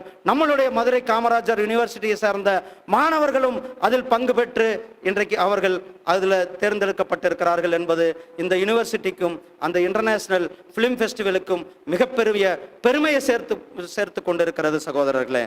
இது மட்டுமல்ல, நாம் அனைவரும் ஒரு தெரிந்து கொள்ள வேண்டியதாக இருக்கிறது, மாணவர்கள் மீது நாம் எவ்வளவு அக்கறை கொண்டிருக்கின்றோம். இந்த இந்தியாவினுடைய பங்கு, மாணவர்களுடைய பங்களிப்பு என்பதை நாம் எவ்வளவு அக்கறையோடு இருப்பது என்பதை ஒரு சின்ன உதாரணத்தை உங்களுக்கு சொல்ல கடமைப்பட்டிருக்கின்றேன். உக்ரைனில் ரஷ்யாவில் வார் நடந்து கொண்டிருக்கிறது. உக்ரைனுக்கும் ரஷ்யாவினும் வார் உச்சத்தில் இருந்தது. இந்தியாவினுடைய மாணவர்கள் கிட்டத்தட்ட 23,000 மாணவர்கள், மருத்துவ மாணவர்கள் அங்கு தவித்துக் கொண்டிருந்தார்கள். அவர்களை மீட்டு கொண்டு வர வேண்டும், நம்மளுடைய மாணவர்கள் இந்தியாவுக்கு பத்திரமாக வர வேண்டும் என்பது நம்மளுடைய அரசாங்கம், நம்மளுடைய பிரதமர் அவர்களுடைய கனவு எண்ணமாக இருந்தது. ஒரு மாணவர் கூட அங்கு விடுபடக்கூடாது என்பது. அதனால் நாம் ஆபரேஷன் கங்கா என்று சொல்லக்கூடிய அந்த ஆபரேஷன் மூலியமாக ஒரு மாணவர் கூட அங்கு இல்லாமல் 23,000 மாணவர்களையும் இந்தியா கொண்டு வந்து அவர்களை பாதுகாப்பாக தாயகத்திற்கு கொண்டு வந்து தமிழ்நாட்டிற்கும் கொண்டு வந்தது நம்மளுடைய அரசாங்கம் என்பதில் நாம் பெருமிதம் கொள்வோம் சகோதரர்களே. இது மட்டுமல்ல, தொழில் வளர்ச்சியை பெருக்க வேண்டும், தொழில்துறையை முன்னேற்ற வேண்டும். ஒரு நாடு உள்கட்டமைப்பு தொழில் வளர்ச்சி பெற வேண்டும், ஏற்றுமதி பெருக்க வேண்டும், அதன் மூலம் அந்நிய செலாவணி வர வேண்டும். அதனால் நம்மளுடைய ஏற்றுமதியை பெருக்குவதற்கு அந்த உள்கட்டமைப்பு vocal for local, make in India, இந்தியர்கள் ஆள வேண்டும். நம்மளுடைய பொருள்கள், இந்தியாவினுடைய பொருள்கள் உலகத்தில் இருக்கிற ஒவ்வொரு மூலைக்கும் சென்று சேர வேண்டும். இளைஞர்களாகிய நம்மளால், நம்மளுடைய வருங்கால மாணவர்களால் முடியும் என்பதற்கு தான் தொழில்துறையில் பல்வேறு மாற்றங்களையும் பல்வேறு பாலிசிகளையும் பல்வேறு நடவடிக்கைகளையும் பல்வேறு சட்டங்களையும் மாற்றிக்கொண்டிருக்கின்றோம். இந்த அரசாங்கமானது தொழில்துறையில் நம்மளுடைய முன்னேற்றத்திற்கு இன்றைக்கு இன்ஃப்ராஸ்ட்ரக்சர் டெவலப்மெண்ட் என்று சொல்லக்கூடிய இன்றைக்கு தொழில் வளர்ச்சியில் தமிழ்நாடு முன்னேற வேண்டும். அதற்காக தமிழகத்திற்கும் கூட டிஃபென்ஸ் காரிடார் நாம் கொடுத்து தமிழகத்தினுடைய மாணவர்கள், தமிழகத்தினுடைய இளைஞர்கள் பயன்பெறும் விதத்தில் தொழில்துறையில் இங்கே டிஃபென்ஸ் காரிடார் கொடுக்கப்பட்டிருக்கிறது. அது மட்டுமல்ல, நம்மளுடைய இந்தியாவிலே தோன்றிய யோகா, ஒவ்வொரு மாணவரும் ஒவ்வொரு ஆசிரியரும் நாம் இன்றைக்கு யோகா ஒரு சிறந்த எளிய மருந்தாகவும் கூட அந்த யோகா இருக்கிறது. உலக நாடுகள் முழுவதும் போற்றப்படுகிறது. 2014 ஜூன் மாதம் 21ஆம் தேதி சர்வதேச அளவில் யோகா தினமாக கொண்டாடப்பட்டது அறிவிக்கப்பட்டு இந்த 8 ஆண்டுகள் ஒவ்வொரு ஆண்டும் யோகா தினமானது ஒவ்வொரு தினமும் ஒவ்வொரு வருடமும் கொண்டாடப்பட்டிருக்கிறது. அதனுடைய முத்தாய்ப்பாக இந்த வருடம் ஆசாதிக்கு அமிர்த் மகா உற்சவ், அதாவது 75வது சுதந்திர பெருவிழாவை நாம் கொண்டாடி கொண்டிருக்கின்ற இந்த விழாவில் அந்த யோகா தினத்திற்கு முன்னால் 75 நாட்களும் ஒவ்வொரு தினமும் ஒவ்வொரு டிபார்ட்மெண்ட்டும் ஒவ்வொரு கல்வி நிறுவனங்களும் நாம் யோகாவை கொண்டாடி இந்த உலகம் முழுவதும் நம்மளுடைய இந்தியாவில் நம்மளுடைய தமிழகத்தில் தோன்றிய அந்த யோகா கலையை இன்றைக்கு உலகம் முழுவதும் எடுத்து சென்றிருக்கின்றோம். இன்றைக்கு யோகாவை பல நாடுகளிலும் நம்மளுடைய பாரத தேசத்தினுடைய பழம்பெருமையான அந்த யோகாவும் என்று சென்று சேர்ந்திருக்கிறது என்பதில் நாம் பெருமிதம் கொள்வோம். நாம் இந்தியனாக தமிழனாக இன்றைக்கு உலகையே ஆண்டு கொண்டிருக்கின்றோம். பல துறைகளில் நாம் ஆண்டு கொண்டிருக்கின்றோம். இன்னும் நாம் இன்றைக்கு 75வது சுதந்திர இந்தியா எப்படி அனைத்து திட்டங்களும் அனைத்து மாணவர்களும் அனைத்து மக்களும் பயன்பெற வேண்டும் என்று நாம் நினைத்து கொண்டிருக்கின்றோம். அதே போலதான் 100வது சுதந்திர தினம், அதாவது 2047 இந்த நாடு எப்படி இருக்க வேண்டும், இந்த நாட்டினுடைய வளர்ச்சி எப்படி இருக்க வேண்டும், இந்த நாட்டினுடைய குடிமகனுக்கும் ஒவ்வொரு குடிமகனும் ஒவ்வொரு மாணவனும் ஒவ்வொரு இளைஞனும் இந்த நாட்டினுடைய சமுதாயத்தில் முன்னேறியவர்களாக முன்னேறிய தேசமாக இந்த தேசம் இருக்க வேண்டும் என்பதற்காக நம்மளுடைய அரசாங்கம் பல்வேறு நடவடிக்கைகளை எடுத்து இன்றைக்கு நாம் நடைமுறைப்படுத்தி கொண்டிருக்கிறோம். உங்களுக்கு எல்லாம் தெரியும், இதற்கு முன்னால் ஒலிம்பிக்கில் கேலோ இந்தியா அறிமுகப்படுத்தப்பட்டது. கேலோ இந்தியாவுக்கு முன்னாடி நம்மளுடைய இந்தியாவினுடைய பங்களிப்பானது மிக குறைவாக இருக்கும், மிக சொற்பமாக இருக்கும். இன்றைக்கு 10க்கும் மேற்பட்ட பதக்கங்களை நாம் வாங்கி கொண்டிருக்கின்றோம். அதற்கு நாம் முதல் காரணம் நம்மளுடைய இந்தியாவை சார்ந்த நம்மளுடைய இளைஞர்கள், நம்மளுடைய மாணவர்கள். இன்றைக்கு இந்தியா உலகம் முழுவதும் நம்ம விளையாட்டால் நமக்கு இன்றைக்கு ஒலிம்பிக் பதக்கங்களையும் பேரா ஒலிம்பிக்கிலும் நமக்கு ஒலிம்பிக் பதக்கங்களை பெற்று தந்து கொண்டிருக்கிறார்கள். கேலோ இந்தியா திட்டத்தின் மேல் ஒவ்வொரு மாவட்டத்திலும் நம்மளுடைய ஒவ்வொரு மாவட்டத்திற்கும் அடிப்படை விளையாட்டு பயிற்சி செய்வதற்காக ஸ்டேடியம் ஒவ்வொரு மாவட்டத்திலும் கொடுக்க வேண்டும் என்பது நம்மளுடைய அரசாங்கம், நம்மளுடைய பிரதமருடைய கனவு. அதை நிறைவேற்றி கொண்டிருக்கின்றோம் சகோதரர்களே. இதற்கெல்லாம் முத்தாய்ப்பாக நாம் தாய்மொழி கல்வியில் தாய்மொழி கற்க வேண்டும். இளைய வயதிலேயே தாய்மொழியில் நாம் கற்க வேண்டும். என்ஜினியரிங், மெடிசன் தாய்மொழியில் கற்க வேண்டும், தமிழ் மொழியில் கற்க வேண்டும், ரீஜனல் மொழியில் கற்க வேண்டும். இதற்காக புதிய தேசிய கல்விக் கொள்கையும் அறிமுகப்படுத்தப்பட்டிருக்கிறது. இந்த புதிய தேசிய கல்விக் கொள்கை தாய்மொழியை ஊக்குவிக்கிறது, தமிழ் மொழியை ஊக்குவிக்கிறது. தமிழ் மூலியமாக நாம் தாய்மொழி மூலியமாக கற்பதன் மூலம் நாம் இன்றைக்கு நம்மளுடைய மாணவர்கள் தாம் என்ன சொல்ல வரார்களோ அதை சுலபமாக தங்களுடைய கருத்துக்களை சொல்ல முடியும் தாய்மொழியில் கற்பதன் மூலமாக. ஆகையால் 36 ஆண்டுகளுக்கு பிறகு கல்வியாளர்கள் ஐயா கஸ்தூரி ரங்கன் அவர்களுடைய தலைமையில் ஒரு குழு அமைக்கப்பட்டு அந்த குழு பல்வேறு கல்வி நிறுவனங்களினுடைய கல்வியாளர்களை சந்தித்து அந்த கல்வியாளர்களுடைய ஆலோசனைகளை பெற்று அகாடமிஸினுடைய ஆலோசனைகளை பெற்று நாம் ஒரு புதிய கல்விக் கொள்கையை கொடுத்திருக்கின்றோம். அந்த புதிய கல்விக் கொள்கை இந்தியாவை உலகெங்கும் முன்னேற்றம் கூடிய கல்விக் கொள்கையாக இளைஞர்களை உலகம் முழுவதும் ஆளக்கு செல்லக்கூடிய கல்விக் கொள்கையாக இருக்கும். தாய்மொழி மிக முக்கியமாக தாய்மொழியை நாம் இந்த கல்விக் கொள்கையில் பிரதானப்படுத்தி சின்ன வயசிலிருந்தே, அதாவது குறிப்பாக எல்கேஜியிலிருந்தே நாம் தாய்மொழி மூலியமாக கற்பதன் மூலம் நம்மளுடைய திறமையை ஈஸியாக வெளிப்படுத்த முடியும். அதற்காக புதிய கல்விக் கொள்கையில் நம்மளுடைய தாய்மொழியை நாம் பயன்படுத்தி இருக்கின்றோம். அப்படிப்பட்ட இன்றைக்கு இந்தியாவில் இளைஞர்கள் முன்னேறும் விதமாக skill India, standup India, start up India, digital India, இப்படி பல்வேறு திட்டங்களை நடைமுறைப்படுத்தி கொண்டுவதுடன் நான் ஒரே ஒன்று ஸ்டார்ட் அப் பற்றி இது மட்டும் சொல்ல விரும்புகிறேன். எப்படி இன்றைக்கு ஸ்டார்ட் அப் கம்பெனிகள், ஏனால் ஒவ்வொருவரும் நாம் வேலை தேடுவதை நிறுத்திவிட்டு வேலை கொடுப்பவர்களாக மாற வேண்டும். அதற்கு நம்முடைய அரசாங்கம் துணையாக இருக்கிறது. ஸ்டார்ட் அப் கம்பெனிகள் இன்றைக்கு உலகத்தையே ஆண்டு கொண்டிருக்கிறார்கள். உதாரணத்திற்கு ஒன்றை சொல்ல நம்மளுடைய இந்தியாவிலிருந்து கடந்த மாதம் பிரான்ஸில் கேன்ஸ் ஃபிலிம் ஃபெஸ்டிவல் நடந்தது. இந்தியாவிலிருந்து 5 இளம் ஸ்டார்ட் அப் கம்பெனிகள் சிஇஓக்கள் 23 வயசுல நம்மளுடைய சகோதரி நான் உலகை ஆளுகின்ற ஒரு சிஇஓ என்று தன்னை அறிமுகப்படுத்தி கொண்டு தன்னுடைய நிலைநிறுத்தி கொண்டிருக்கிறார். 27 வயதுல தன்னுடைய ஒரு சகோதரன் சிஇஓவாக வந்திருக்கிறார். இந்திய அரசாங்கத்தின் சார்பில் அந்த இளம் டேலண்டுகள் 5 பேரை இந்திய அரசாங்கத்தினுடைய பிரதிநிதிகளாக அவர்களுடைய திறமையை உலகத்திற்கு எடுத்துக்காட்டும் விதமாக ஸ்டார்ட் அப் கம்பெனிகள் இன்றைக்கு பல துறைகளில் விஎஃப்எக்ஸ், ஏஎஃப்எக்ஸ், அனிமேஷன் போன்ற பல துறைகளில் ஸ்டார்ட் அப் கம்பெனிகள் தங்களுடைய திறமைகளை எடுத்துக்கொண்டு சென்று கொண்டிருக்கிறார்கள். ஐடி கம்பெனியில் ஸ்டார்ட் அப் நிறுவனங்கள் சென்று கொண்டிருக்கிறார்கள். ஆகையால் சகோதரர்களே, நாம் மாணவர்களாகிய இளைஞர்களாகிய நாம் மறுபடியும் சொல்கிறேன், வேலை தேடுபவர்களாக இல்லாமல் வேலை கொடுப்பவர்களாக மாற வேண்டும் என கேட்டுக்கொண்டு ஒரே ஒரு குரலுடன் என்னுடைய இந்த அரிய வாய்ப்பை முடித்துக்கொள்ள விரும்புகிறேன்.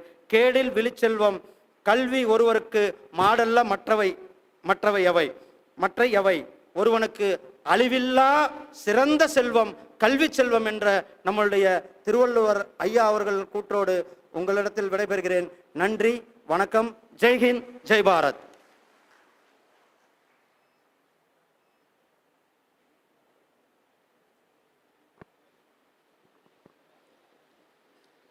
Let the candidates be now presented.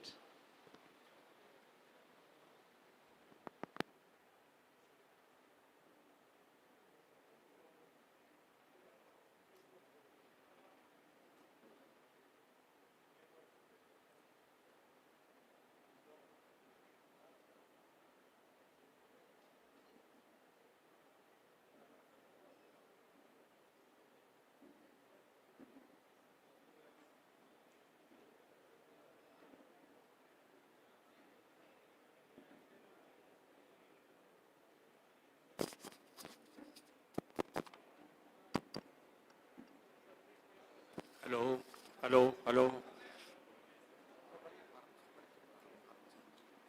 Mr. Chancellor, I present unto you the candidates who have been certified by duly appointed examinations to be qualified to receive the degrees of Doctors of Letters in the Faculty of Arts and Faculty of Business Administration, to receive the degree of Science in the Faculty of Science in the University. D-Lead candidates, R. Ramesh, English. Gobinath, Business Administration. Arvam, Physics. Jayaprakash, Chemistry. Prakash, Chemistry. Vincent, Zoology.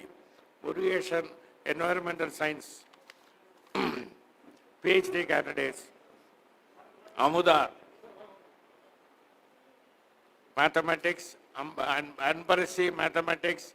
Andal, Mathematics. Anida, Mathematics. Antony Swami, Mathematics. Bhuvaneshwari, Chellaram, Malaravan, Chitra, Lakshmi, Dibya, Dhanarshekaran, Dinagaran, Dudala, Sunita, Fartana Abbas, Felisa, Shirley, Geeta, Kanagaraj, Gobinath, Kaushalya. Joe's Little Flower, Mathematics. Kanaga Devi, Karnan, Kanniga Devi, Kartiki Selvam, Kirtana, Kogilambal, Lakshmi Narayanan, Mageshwari, Mano, Mariswami, Meena, Mogan, Murugeshwari, Nagalingam, Nagamani.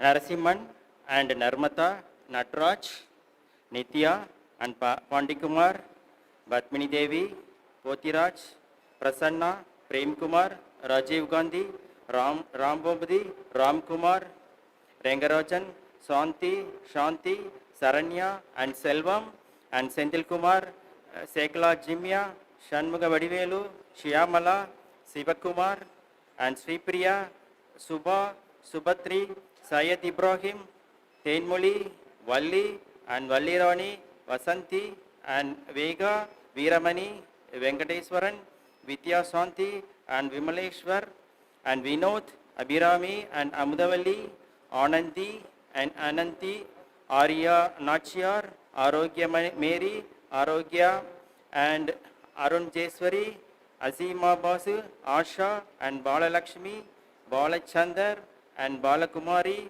Christopher and Deepa, Deepa Lakshmi, and Dinesh Kumar, Divya and Dhonipoon, Elmadi, Ganagadevi, Harikaran, Hemavati, Ishmael, Jayapondian, Jayakumaran, Jyoti and Justin, Kannan and Karthikeyan and Kavita, and Mala, Manigandan, Maria, Madhivarani, Mekala, Murthy, Makeswari, Mugunda Devi, and Nityastri, Batmaja and Palini Swami, Pandiram, Palraj and Prasanna Kumar, Praveen Kumar, Prem Kumar, Rajalakshmi and Rajesh Kumar, Ramakrishnan, Preeta and Rakesh, Samadhi, Sambhosh Kumar, Saranya and Sebastian, Selvarani, Thomas, Venkatraman and Abhinaya,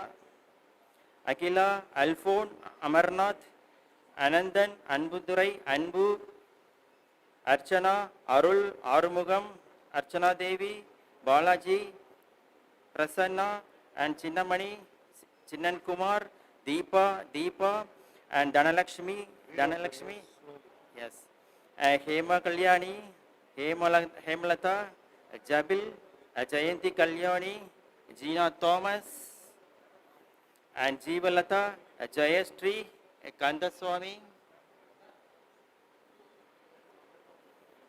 Kartika and Kartika,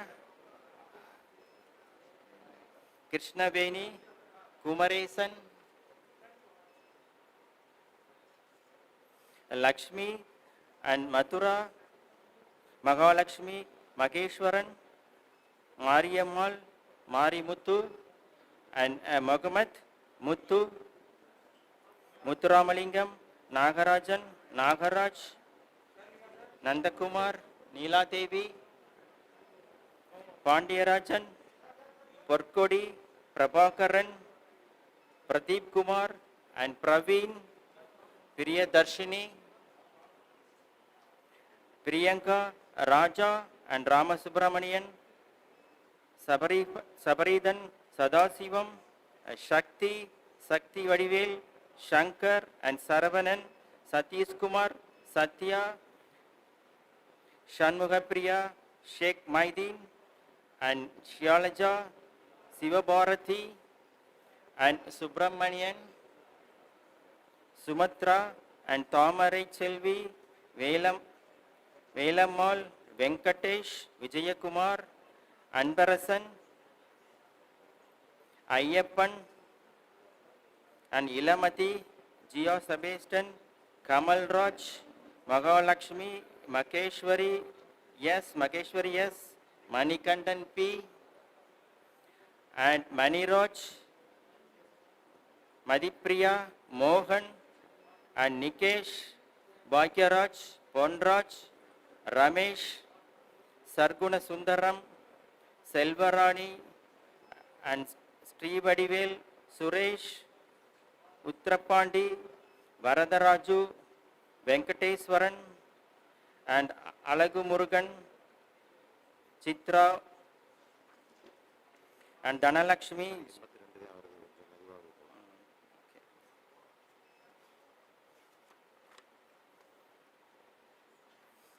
Dhanalakshmi, Jyoti Priya and Kalaivani Priyadarshini and Kartika, Lakshmikant, Malarvili and Raghupati, Rajagopal G, Rajeshwari B, Rangesh and Rekha, Senthil, Vanita, Vijaya Sabeshini, Durga, Elidopal, Gomati and Rajkumar, Sahaya Infant Sophia and Suresh Kumar and Yogapriya, Asrabit Guria and Balaji, Baradan Nandini, Chitrakani and Durai Pandian, Mohan Kumar, Monisha Potiraj, Sivakumar, Sugamangala, Sudarshan, Venkatesan, and Nandakopal, Victoria Salim, Arun, and Kasturi, and Gunavati, Kamaraj, Andrew Pradeep, Govindan, Harinathan Jayakumar, Kalai Muthu, Kalpana, and Karthikeyan, Mukesh, Narmada Devi, and Nitya, Paul Perumal, Rajeshwari, and Ramya, Renuka, Sivamani, Sukanya, Umadevi Vignesh, Agamat Amir Shah, Anushya, and Balaji, Ganesan, Geetanchali, Karthikesan, Manu N. Nair, Satish Kumar, Valarmati, Chandramohan, and Sabarya Begum.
Mr. Chancellor, I present unto you the candidates who have been certified by duly appointed examiners to be qualified to receive the degree of Doctor of Philosophy in Faculty of Science in this university.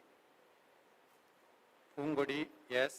Earth, Remote Sensing and Information Technology. Bhavani K. Environmental Science. Sheshapriya, Environmental Science. Hema, Computer Applications. Josephine Divya, Computer Applications. Anthony Williams, Computer Science. Arul Mary, Computer Science. Aruna Saraswati, Computer Science. Balamurugan, Computer Science. Balasundara Kanapati, Computer Science. Bharati Lakshmi, Computer Science. Sidambaram, Gandhi Sivakumar T. Gomadi K.S. Suleka, Jayalakshmi K.S. Jyoti Priya, Karthikayveni, C. Lada, K. Madasamy, C. Mahadevi, G. Mageshwari, S. Mageshwari, S. Mala, S. Nagarajan, P. Pondiselvam, Pravina Kirbaboy M. M. Punita, Radhamani E. M. Rajati, A. Rajesh Khanna, M. Satish Kumar,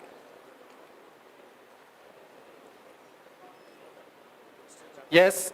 Sharmila, A. Sarmista, M. Shivagami, M. Suganya, B. Sugumar, P. S. Sumati, T. Sujirta, B. Vanadi, S. Veerapandi, J. Vijayakumar, V. Vinod Kumar, A. R. Vishagan, R. Vishwanathan, M. Vidya. Balaji K. Library and Information Science, M. Bharatidasan, Piju, Dinesh Kumar,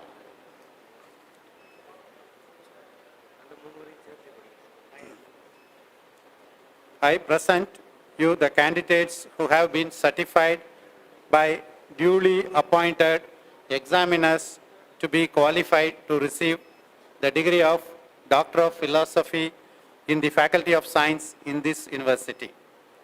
B. Gauri, Library and Information Science.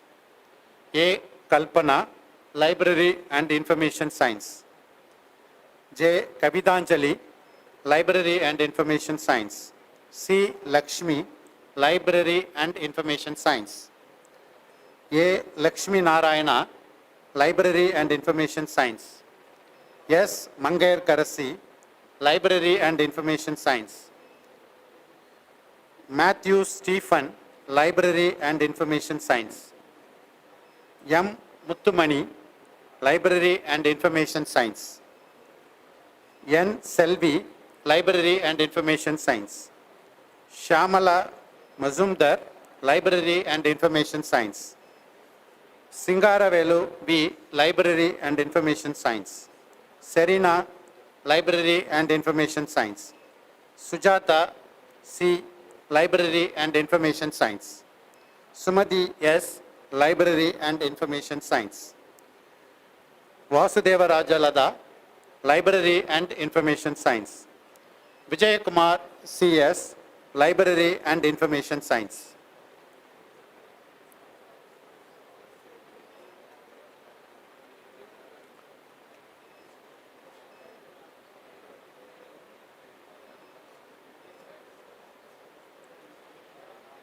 I present on to you the candidates who have been certified by duly appointed examiners to be qualified to receive degree of Doctor of Philosophy in the Faculty of Education in this university.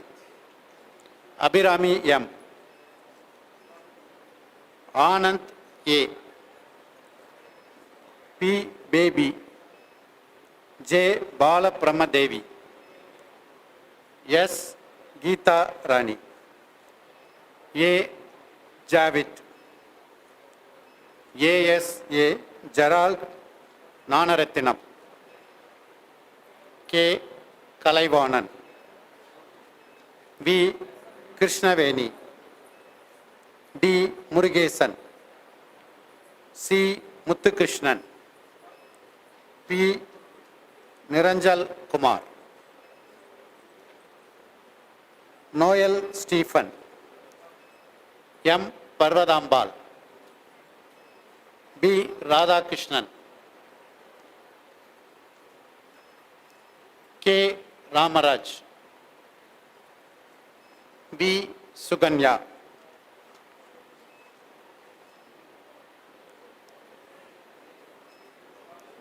S. Sujata. J. Sumadi. C. Usharani. N. Balarmadi.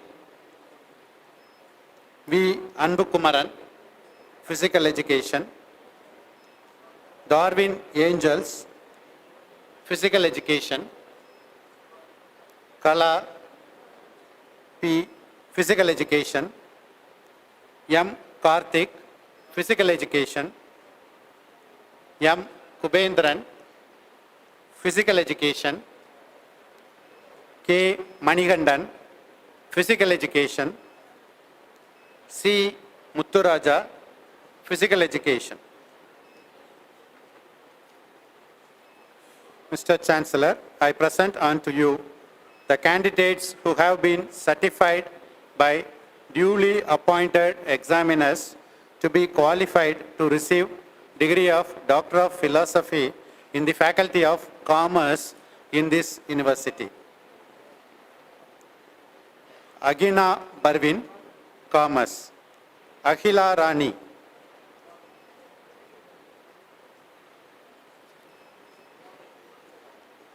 Alagu Pandian. Amuda. Anandi. Anthony Mary Vinodini. Anushankari. Aisha Siddiq.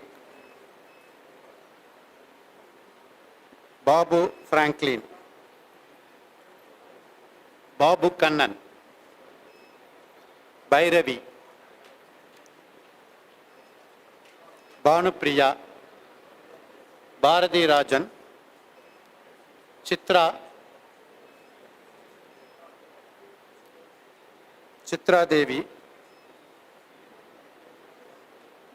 Daiva Jyoti. Dhanalakshmi. Divya. Dinesh Kumar. Durga Lakshmi. Evangeline R. Fatima Farzana.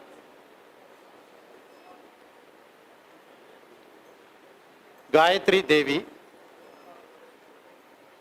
Geeta Kalyani. Gobinath. Ilambirai. Indra Priya. Jasmine Sugandhi. Jasmine Vaziana. Jagadisan. John Sirani. Jayabharati. Jayapriya. Jayasudha. Jayaram, yes.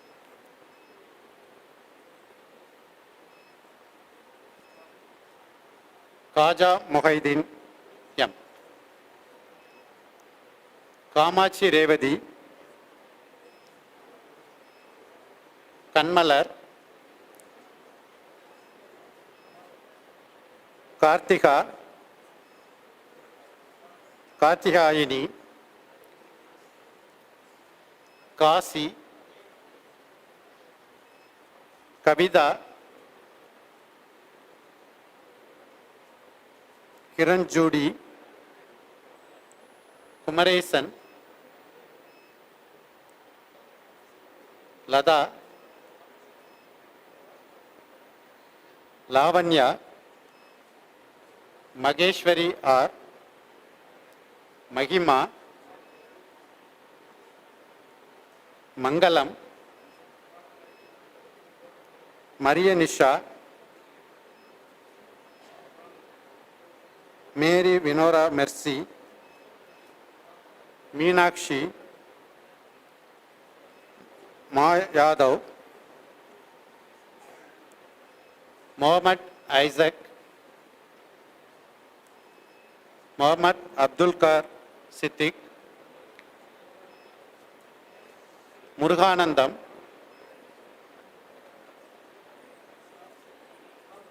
Murugeswari,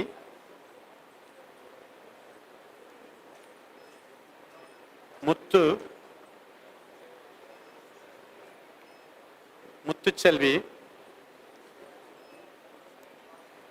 Nagalingam, Nagapandi, Nalli, Pandiyarajan, Paramaguru, Pichaikani, Prema, Radhamani, Raja, Rajamani, Rajesh, Rajkumar, Rajmohan, Ramachandran, Ramesh, S Ramesh, S Ramkumar,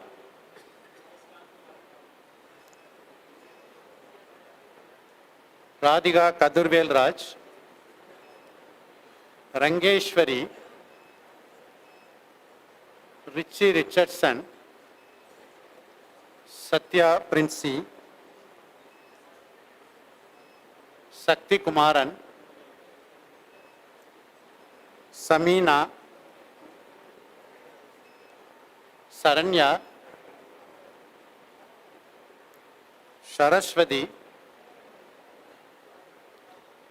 Saravanakumar, Saritha, Sathishkumar, Xavier, Selvaraj, Senthilkumar, Shakila, Sharmila Devi, Sivasankar, Sivajothi, Sivakami, Shobitha, Sridevi, Sukirtha,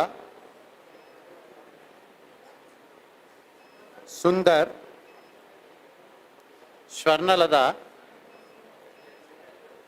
Shweta, Thangapandi Murugan, Thangadurai, Taufeeq Khan,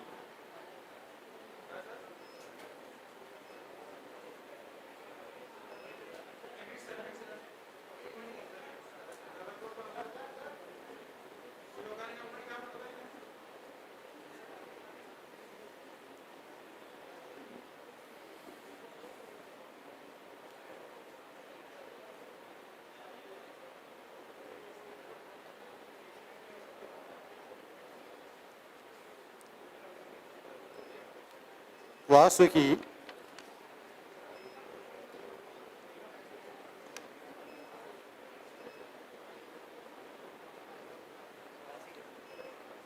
Veeralakshmi,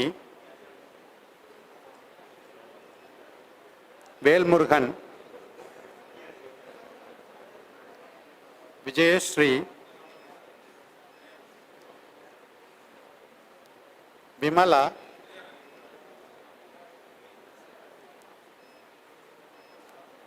Vishnupriya. I present unto you the candidates who have been certified by duly appointed examiners to be qualified to receive the degree of Doctor of Philosophy in the Faculty of Business Administration in this university. Abbas Mandri, Abhinaya,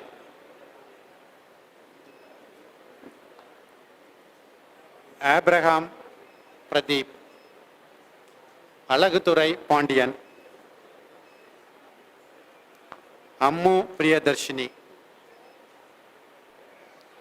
Amsaleka, Anita, Aravind Paulaji,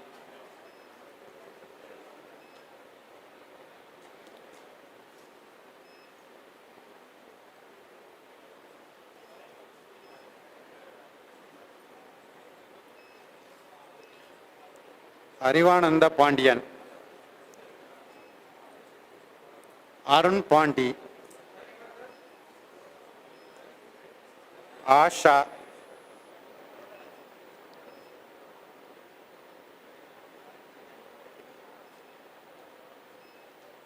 Balaji Vishwanath, Vinu Francis, Catherine Mary,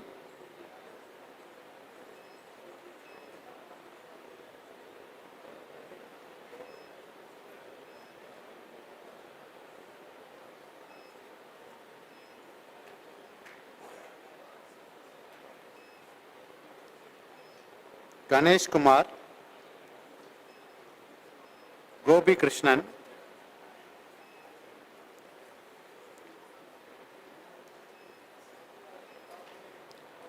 Gunasekar, Hari Kumar, Harish Kumar, D. Harish Kumar, Hemalada,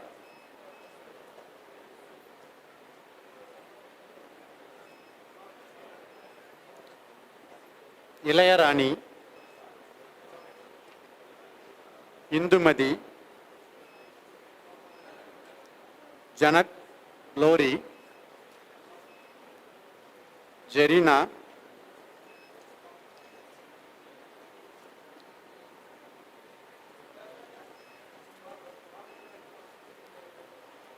Jayabharati, Jayakantan,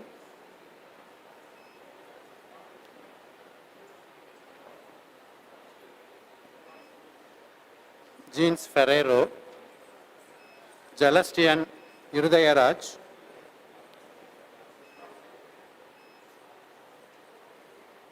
Jerlin Ruba, Jerlin Rajan, Jesse Golda,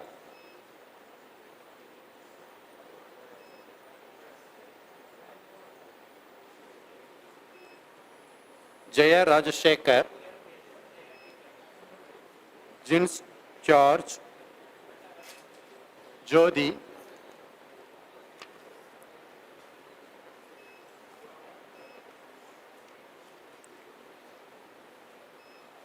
Kalaiselvan, Kartika R, Kavipriya,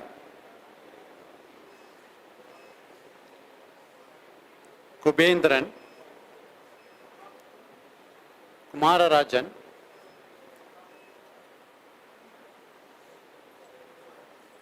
Kundavai, Kuruvila Isa, Madhumida, Mageshwari, Mangair Karasi, Muthu Muttumari, Muttuvel,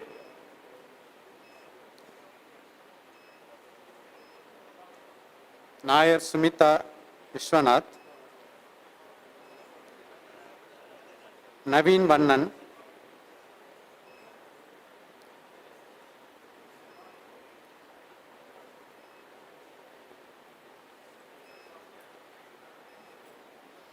Nayakar Karthik Govindan Sushila,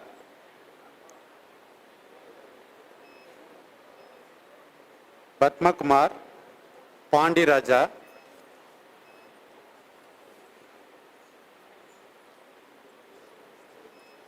Praveen Kumar,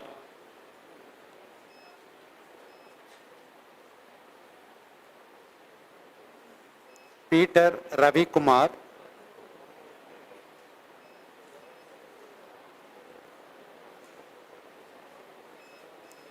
Sangari, Prakash, Raja Sabarish Babu, Rajashekar, Rajeshwari, Ramachandran,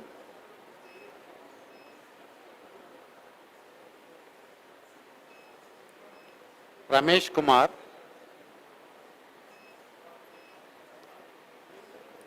Ram Kumar,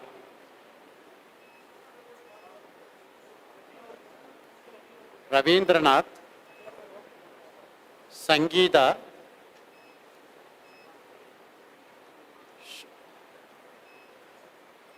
Shankesh, Shanti, Saravana Kumar, Saravanan,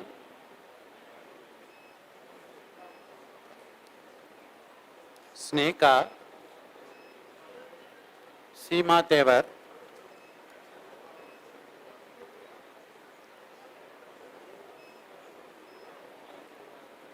S. Sekhar, Sen Robert, Sendil Kumar, Barvin, Saista Banu, Sheila Angel, Shamala Gauri, Sindhuja, Sivaraj,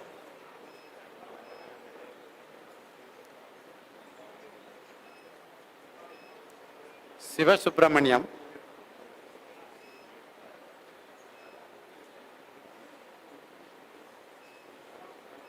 Snega Soumya Jayashri, Srija Pillai, Sridharan, Stalin, Subha, Subhapriya, Suguna, Suman Narayanan, Tamil Chelvi, Tambusami, Tanga Ganesh, Tanga Malar,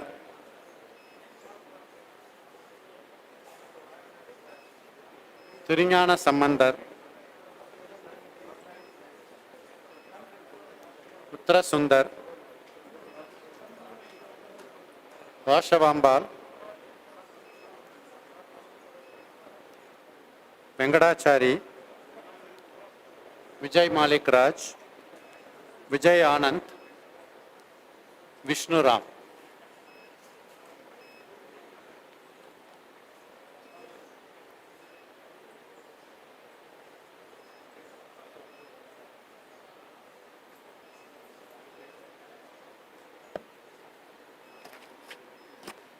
Mr. Chancellor, I present unto you the candidates who have been certified duly appointed examiners to be qualified to receive the degree of Doctor of Philosophy in the Faculty of Arts in Tamil in this university, Amala Kartika G, Ambigeshwari V, Amuda J, Anandan M,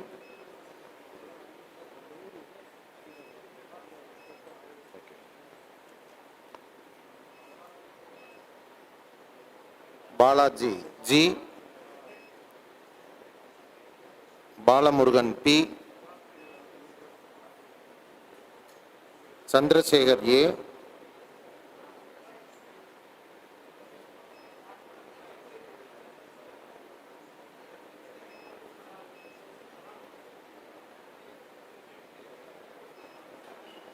Chellamuthu M,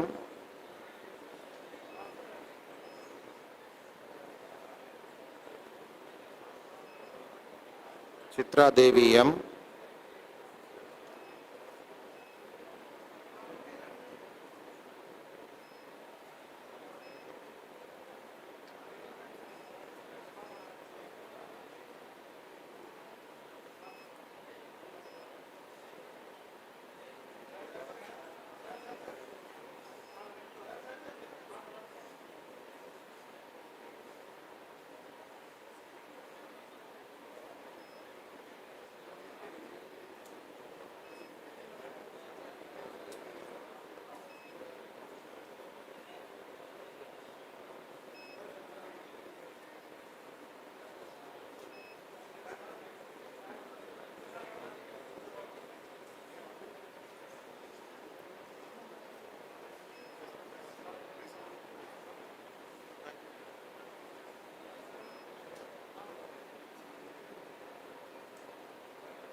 Chitra M,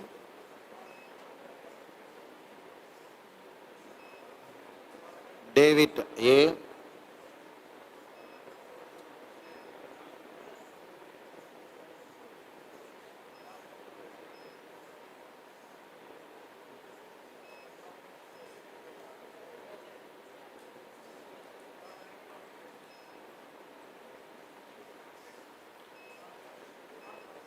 Deepajodi M,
Deepalakshmi S.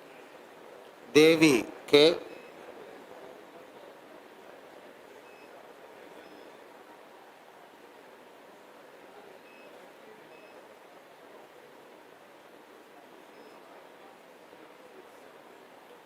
Dhanalakshmi G. Dhanalakshmi B.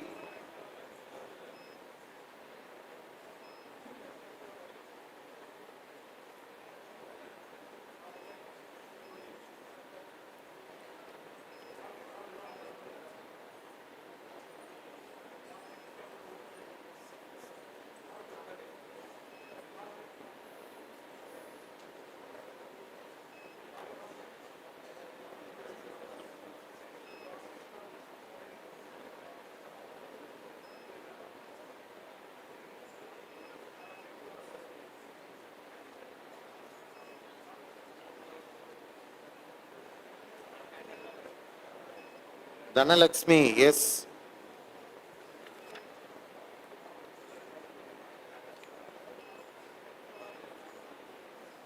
I present unto the candidates who have been certified by duly appointed examiners to be qualified to receive the degree of Doctor of Philosophy in the Faculty of Arts in this University, Tamil.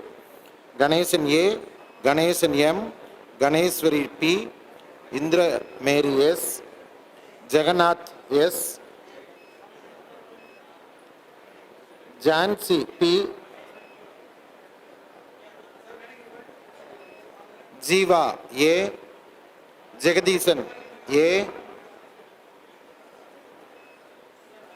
Jessima S, Jayarani V, Kalaivani P, Kalarani R, Karthik Kumaran S R, Kartiga S, Kartigai Selvi P, Kartigayini V,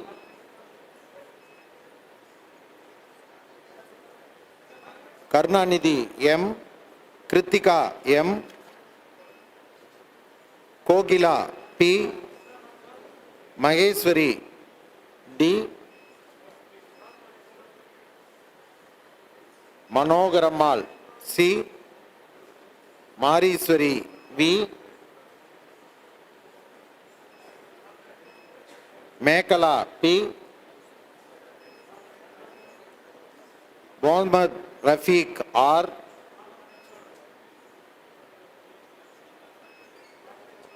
Mugundan S, Murugan S, Muthukannan C, Muthukumar T, Muthulakshmi A, Nirmala Devi P, Nitya R, Pandiswari M, Panimalar B, Pavitra D, Pethulakshmi N, Pungodai Priya T, Porchelvi P, Prasanna Kumari S, Prema K, Premavadi R, Priya RJ, Raja P, Ranjit Kumar N, Revadi G, Sahaya Pauline J, Sangeeta S, Sandhi G, Sarkuna S,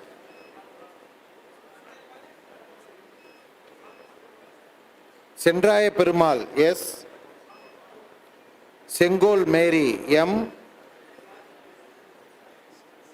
Sendil Selvan B, Sendil Vadivu G, Sivakami S, Sivapriya M, Sivaramadi N, Stanley S,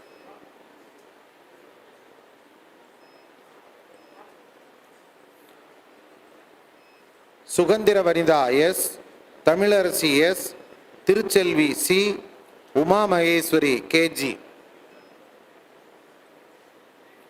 Vanitha S, Vigneswaran SK,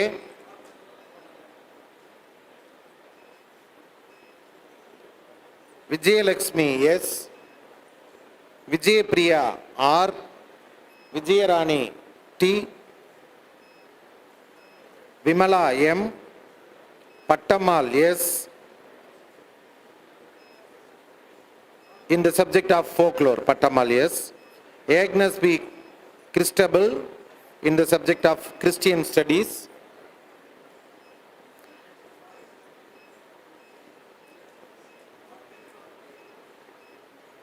Divya F. Christian studies, Christian Tamil studies. Akila Raj Malayalam.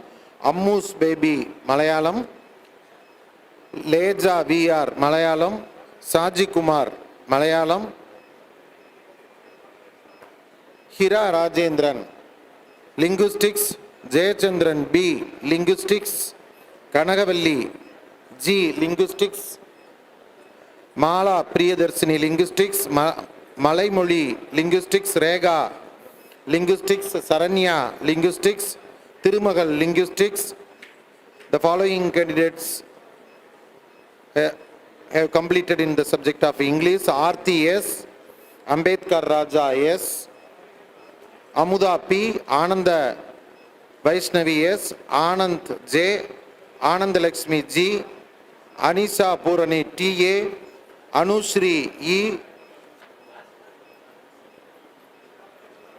Aruna A J, Bavitra N, Brindamani B, Brinto Collins R, Charanya B, Chitra R, Deebalakshmi P, Deepika S, Deepiksa K, Devi Rajapriya R, Divya Bharati S, Femina J, Gogul I, Haris Nirmal K, Hemalata C, Jain Varsia Rani R, Jayalada R, Johnson Stephen I, Kamakshi Ammal R, Kanchana N, Kartika S,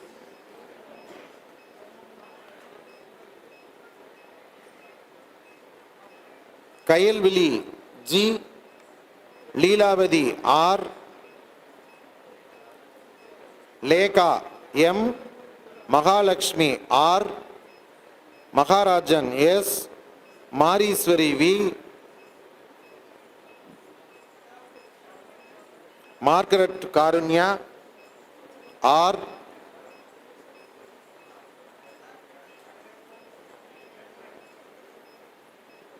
Marisami S, Madan Kumar M, Matiswari V, Mohammad Kani J, Mohanraj A,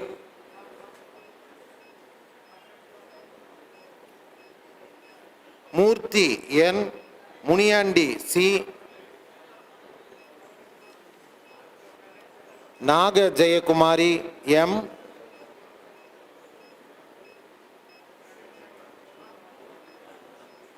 Nagajodi R, Parvati S, Parthiba E, Priyanka M, Raja Marichami N, Raja Vignesh M, Raja Lakshmi M, Rajeswari J, Rajeswari S, Rajeswar Pushpam A, Ram Prasad MG, Sangeeta Priya LR,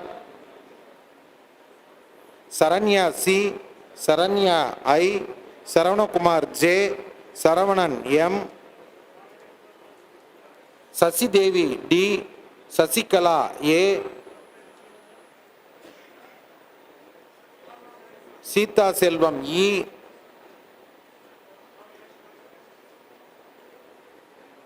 Selva Priya S, Selvarani A, Selvi T, Sharon Milton, Sritika T.M., Sindhu M., Sone Amuda G., Sri Geeta B., Subhatra N., Subhasini J.J., Suganya Lakshmi J., Sujanta G.S., Sujata B., Sulochana P., Suma S.,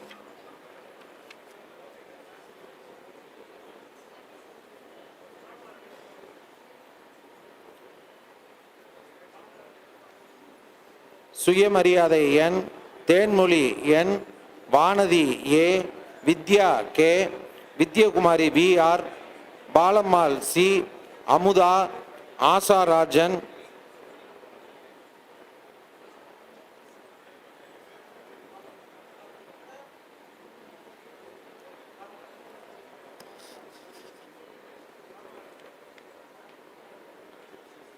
Aswathaman.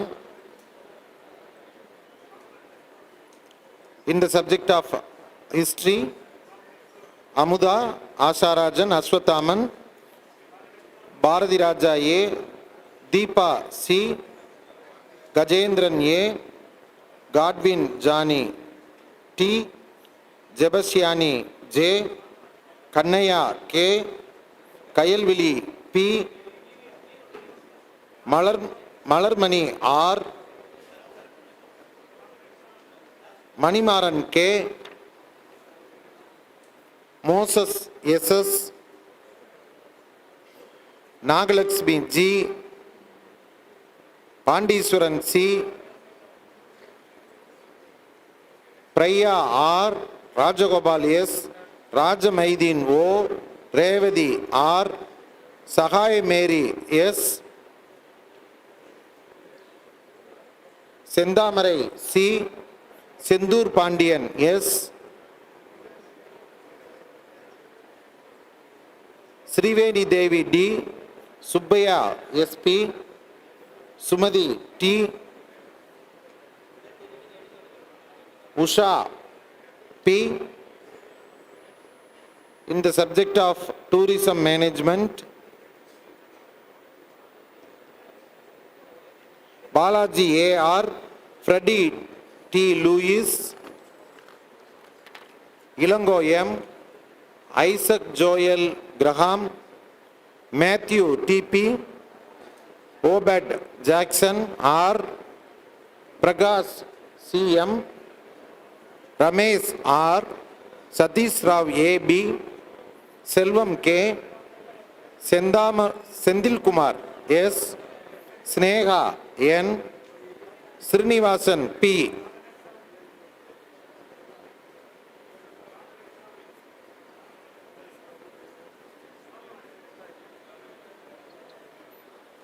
In the subject of economics, INR G, Jnana Saundri P, Hema D, Jayalakshmi S, Jayanti T, Karthi S,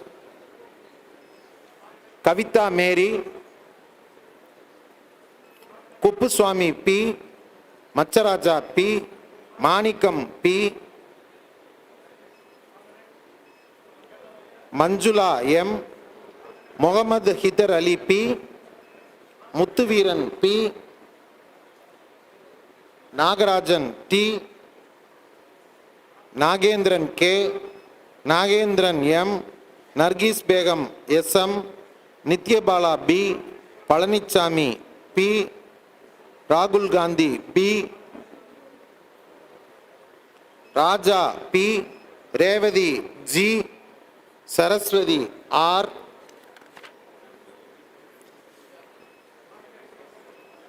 Shanmugapriya V, Srimadi R, Suganya K,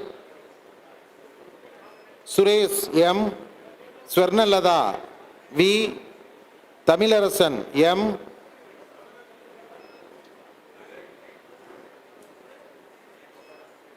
Dinesh Kumar M, Venkateswaran V, Yesurajan M,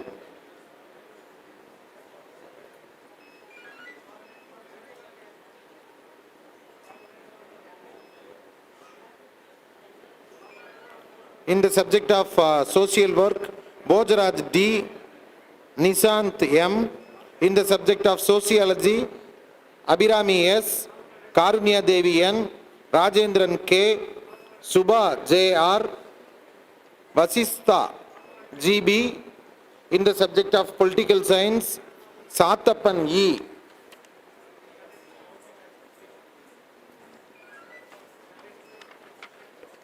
In the subject of public administration, Satish S.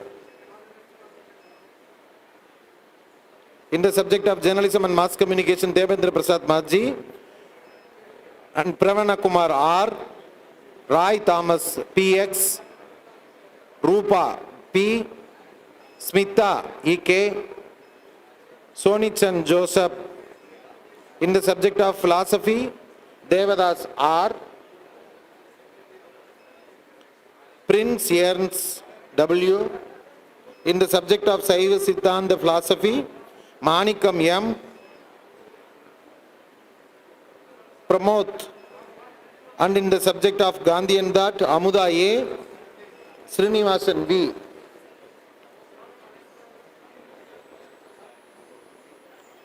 In the subject of music, Bhavani V. Ganesh Raman R. Meenakshi S. Muthukani V. Pratasangar SB. Priya B. Renganayagi R. Sujata S. Suresh D. Vanati R. Yogida BC.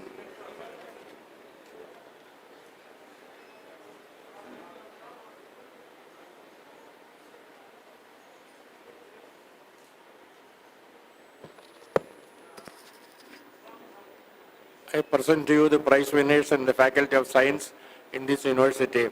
Mathematics, MSc Mathematics,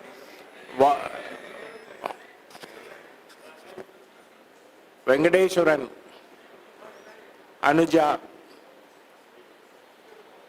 Bhuvaneshwari, Tirubika, MSc Chemistry, Pachayappan, Leela, Ashok, Anto Ryan, Stalin, Renuga Devi, Justa Jaiswal, Jodhimani, MSc Jodhimani, Kaushalya, Paitra. That's all.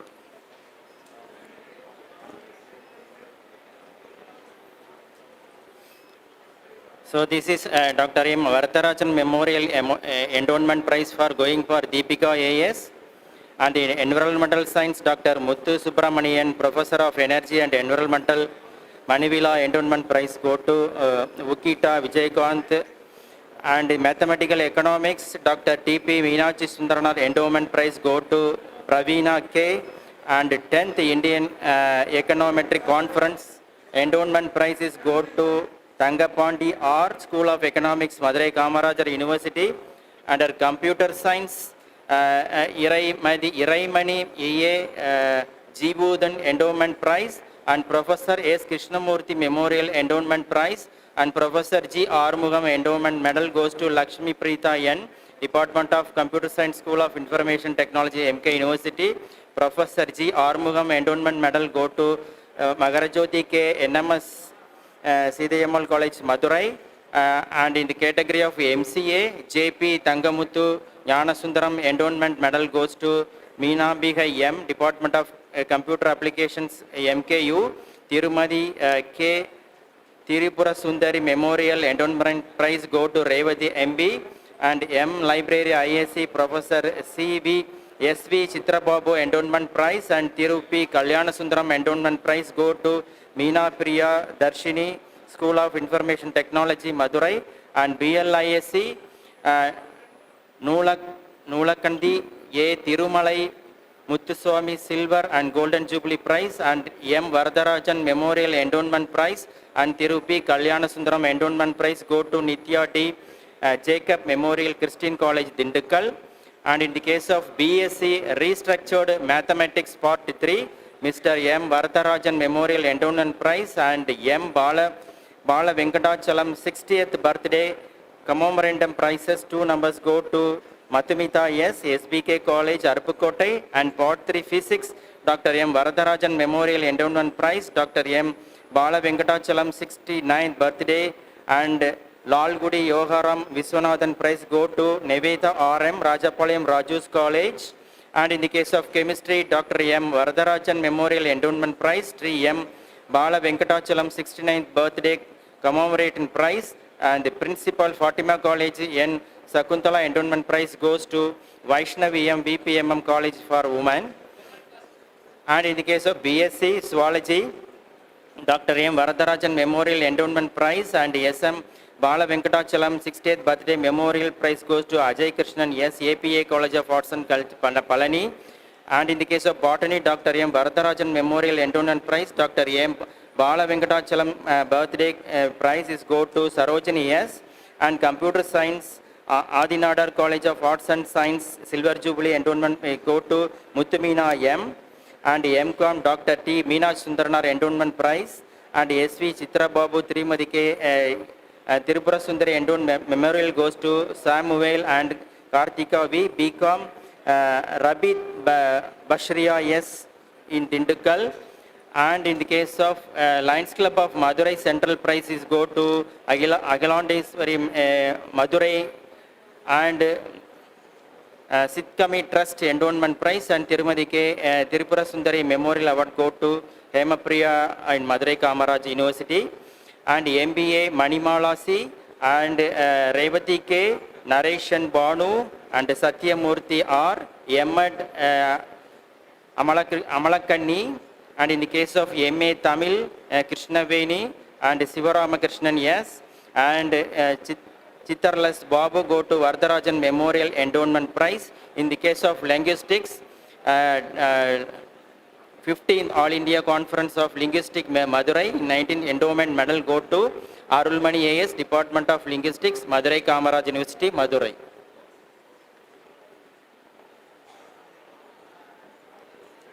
Mr. Chancellor, I present unto you the prize winners in the Faculty of Arts in this university, MA. Avinash R. Sripadi Endowment, Mercy Infanta, Meenakshi Sundaram, Sripadi Tanishkodi Nadar Endowment Prizes, Niveda NP, Pichandi Chettiar, Bhaktavachalam Prize, Kausalya, Surya, Lalita, in MA Economics, Namendra Raha, Palesh Montal, Priya, Magesh Tambavani, Anita, Mirdula, Vijay Lakshmi, Xavier Vinod Raj, Yamuna, Rajeshwari, Fatima Sagar. Thank you.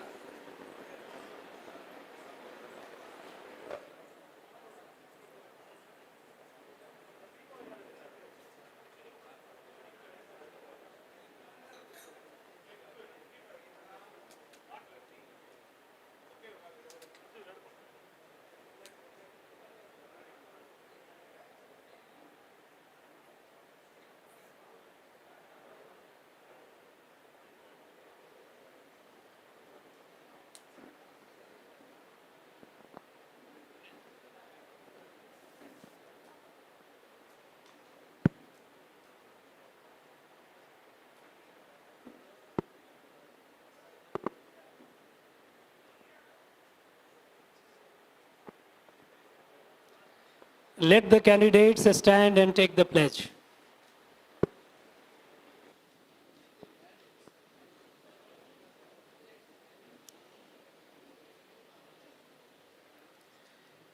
We shall in thought, word and deed ever endeavor to be scrupulously honest in the discharge of our duties in our profession, and shall uphold the dignity and integrity of our profession and the honor of our university. We shall uphold and advance social order and the well-being of our fellow citizens,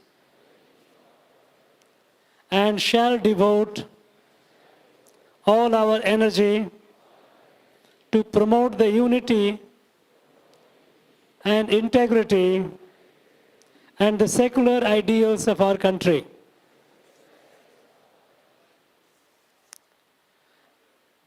By virtue of the authority vested in me as Chancellor of the Madurai Kamaraj University, I admit you to the several degrees and diplomas of the Faculty of Arts, Science, Commerce, Education, Business Administration, Languages and Fine Arts, for which you have been declared qualified in this university. And in token thereof, you have been presented with these degrees and diplomas, and I authorize you to wear the robes ordained as the insignia of your degrees.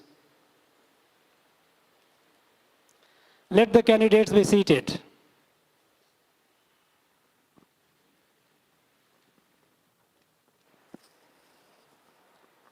Good evening. I now request the Honorable Chancellor and the Governor of Tamil Nadu to kindly address the graduates.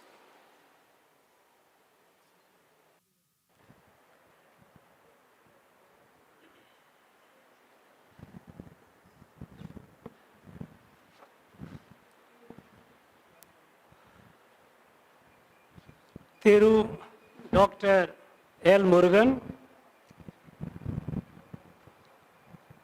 Minister in the Central Government. Professor B. Balaram, former Director, Indian Institute of Science. Professor J. Kumar, Vice Chancellor of this university. Professor M. Sivakumar, Registrar in Charge. Syndicate members, faculty, staff, dear graduates, dear parents, distinguished invitees, gracious ladies and gentlemen, Anaivarkum Vanakam.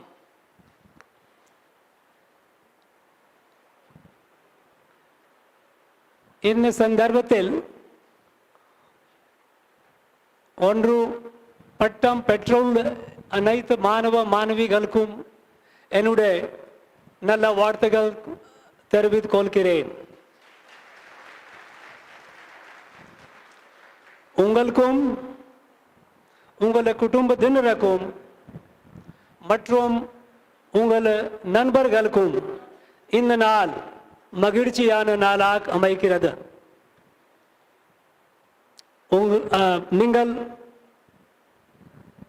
பெற்ற இந்த பட்டம் உங்களுடைய கடுமையான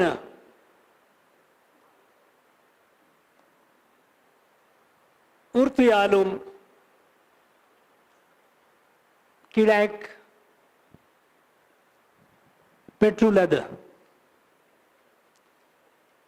உங்களுக்கு உங்கள எதிர்காலம் சிறப்பாக அமைய என்னுடைய மனமார்ந்த நல்ல வாழ்த்துக்கள்.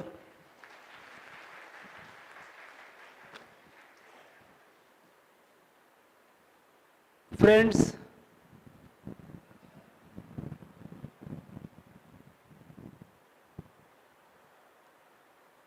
you are all,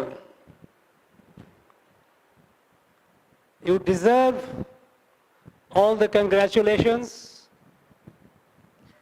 and you are all proud degree holders of this prestigious university.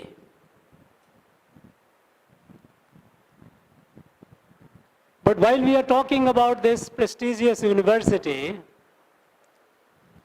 named after Thiru K. Kamaraj, Bharat Ratna Thiru K. Kamaraj, I think it is only pertinent that we should remember him for all that he has done for this country, for the people of India and the people of Tamil Nadu.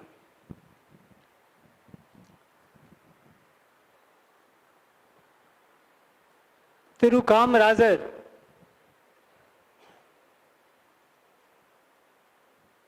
he was a great nationalist,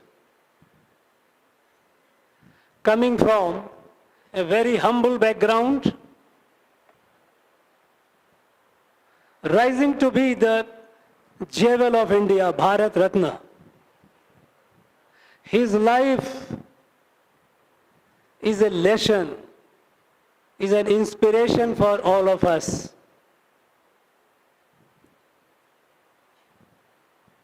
At a very young age,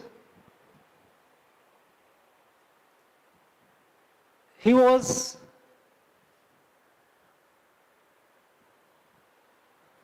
pulled towards the national freedom movement. And what actually attracted him to national freedom movement? It was the Jallianwala Bagh. He was hardly 17 years of age. And when he got to know, the whole country was upset how the British had killed the civilians, unarmed, expressing their views, not approving certain acts of the British, oppressive act of the British, and how they were caged and shot and killed. That barbaric act, it triggered the sense of anguish and pain in the great young Kamaraj. Those days, anything happening in any part of the country, it used to affect the people of every part of the country.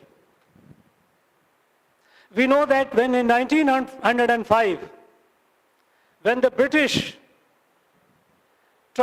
they were dividing the society, dividing the country on communal lines, on caste line, or racial lines. When they partitioned Bengal and created a Muslim East Bengal, there was resentment, there was uproar, reactions in all over the country. And at that time in this land, there were many, but to name a few, V.O. Chidambaram Pillai. He rose against that, what the British did in Bengal. Mahakavi Subramaniam Bharati, he rose against that, what they did in elsewhere in the country. Though the British had tried to weaken the country, divide the country, and this they had started right from the time when they began colonizing this country. You all know, we all know, that they came in the year 1600 as a trading company, as a merchant. But later, in the year 1750s, when they started acquiring territories, first with Bengal, they wondered how to run the colonial administration, how to run the colonies. At the time, British had all the European power, in fact, not only British, Portuguese, Dutch, they all had experience of colonizing other parts of the world. The British had experience of colonizing North America. And at the time they wondered, can they replicate the experience of colonizing North America to India? At that time, after a lot of deliberation, they realized no, it wasn't possible to replicate that experiment, which they did in North America. What they did in North America? They killed, massacred, through genocide, the native indigenous population. At the time when they began colonizing North America, the natives population was about 110 million, and within less than 150 years, it reduced to less than 10 million. They had massacred them not through all the time killing directly, but by pestilence, by disease.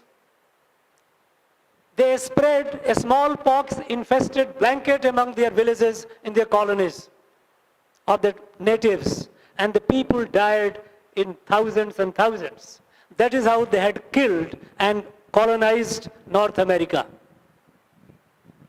Could they do that in India? They had deliberated over that. It might sound you a little weird, but it was a fact. Go into the archives, go into the details. These issues were debated. Should they repeat North America in India? And then they realized it wasn't possible. It wasn't possible because not only India was large population, diverse geography, but it was a highly evolved civilization. It was a highly evolved economy. It is a fact. It is a fact recorded by the Europeans themselves that in 1750, the industrial production of the world, 73% of that was India and China, and India production was 40%. So it was a highly evolved civilization, highly evolved economy, highly integrated, connected society. It wasn't possible to commit the genocide which they did in North America. So what should they do? And then they came to a conclusion. They must weaken the unity of the country, the society, and must infuse in the natives a sense of inferiority complex.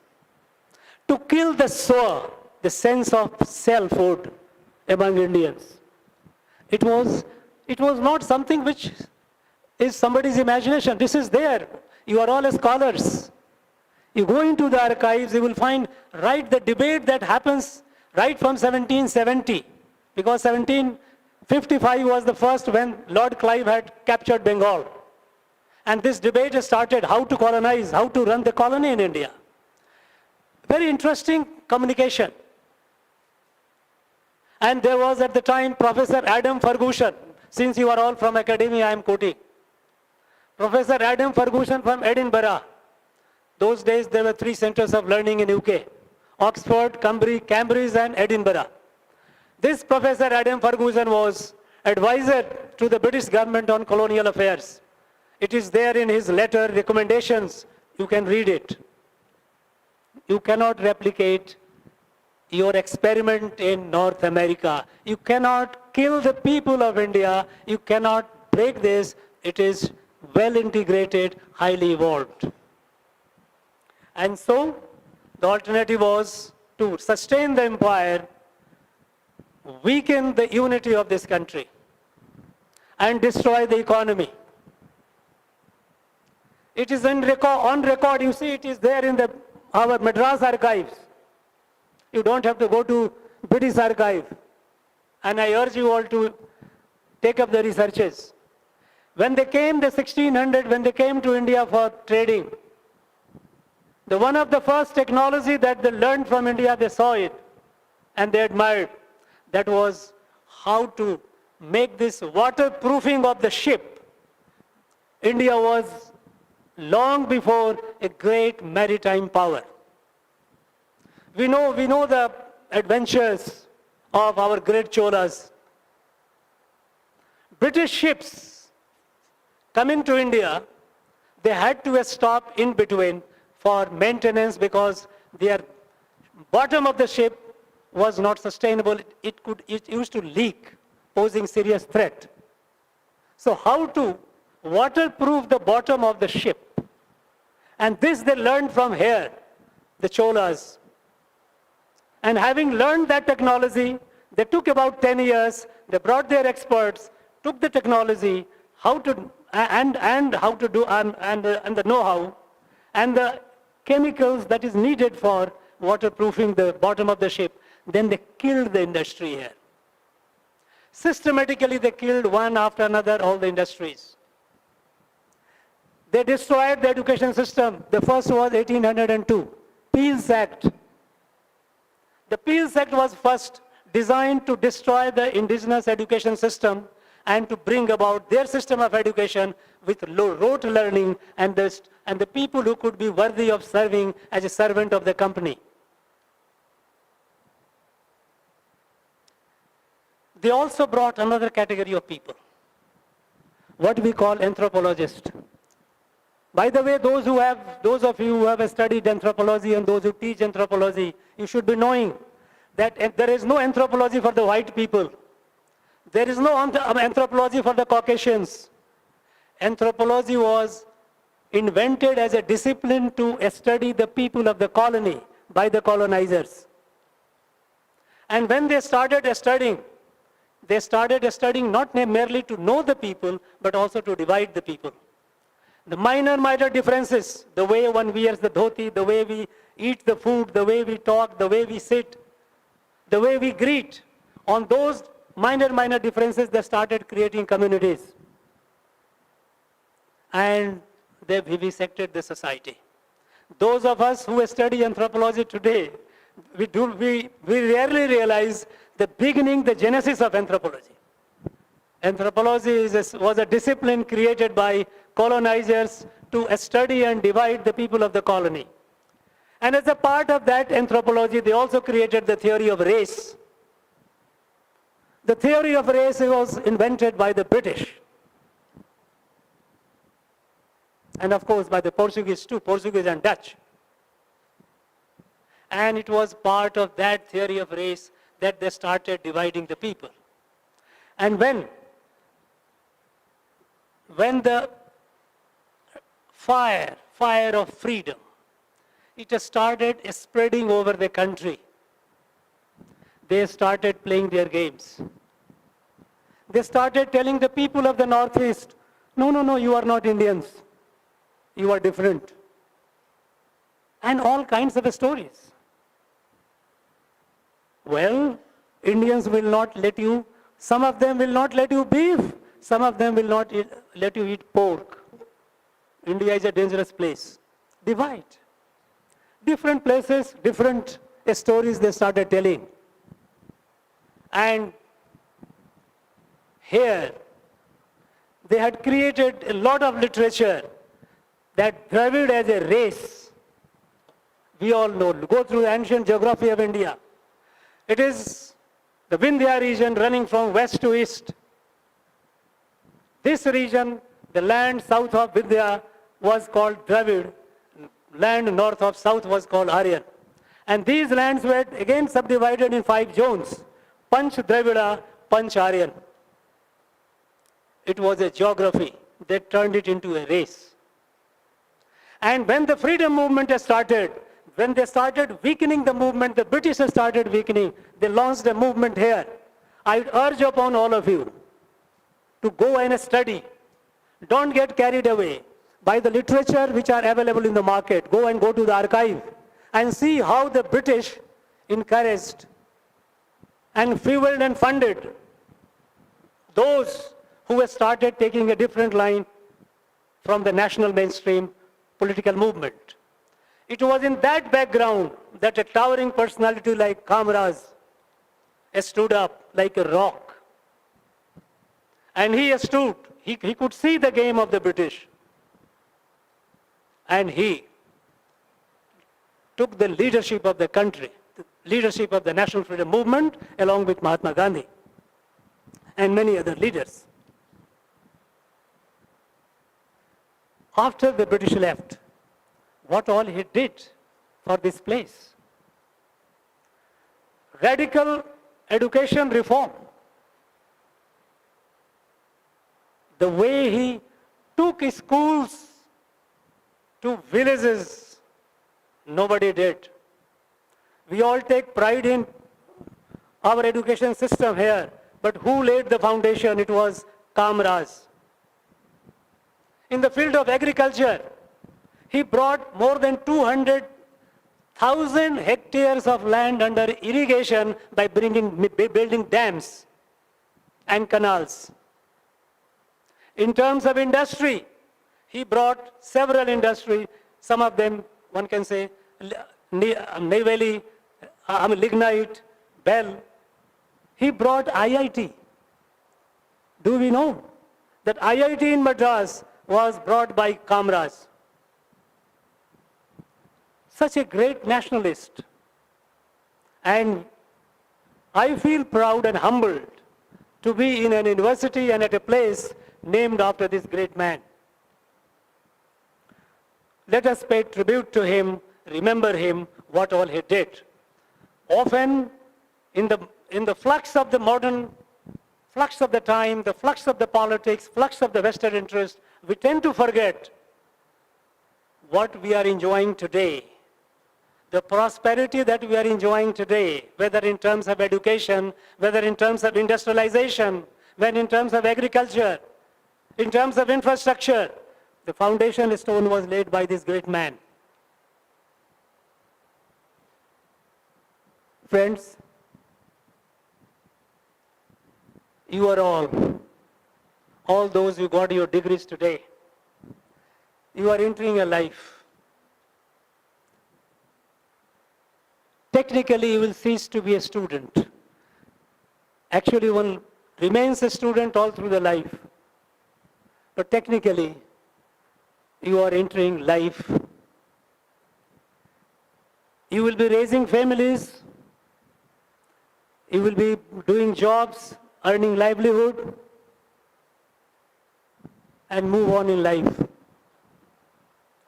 This threshold is a landmark in your life.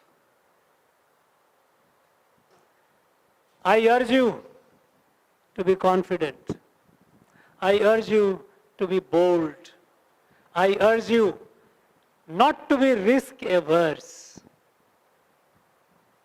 Today, there are umpteen opportunities all around. You don't have to go to the beaten track, what earlier generations did. You have to think new, start new. I am saying this primarily, I am insisting and urging you because today the country is not only celebrating 75 years of independence, but we have also entered the Amrit Kaal of the next quarter century, 25 years. The country is awakened. The awakened country has a destination that in the next 25 years, by the time country celebrates the 100 years of its independence, India has to be the world leader. With that goal in mind, we have to work, each one of us. Our goal is clear, our direction is clear, and there is a momentum all around.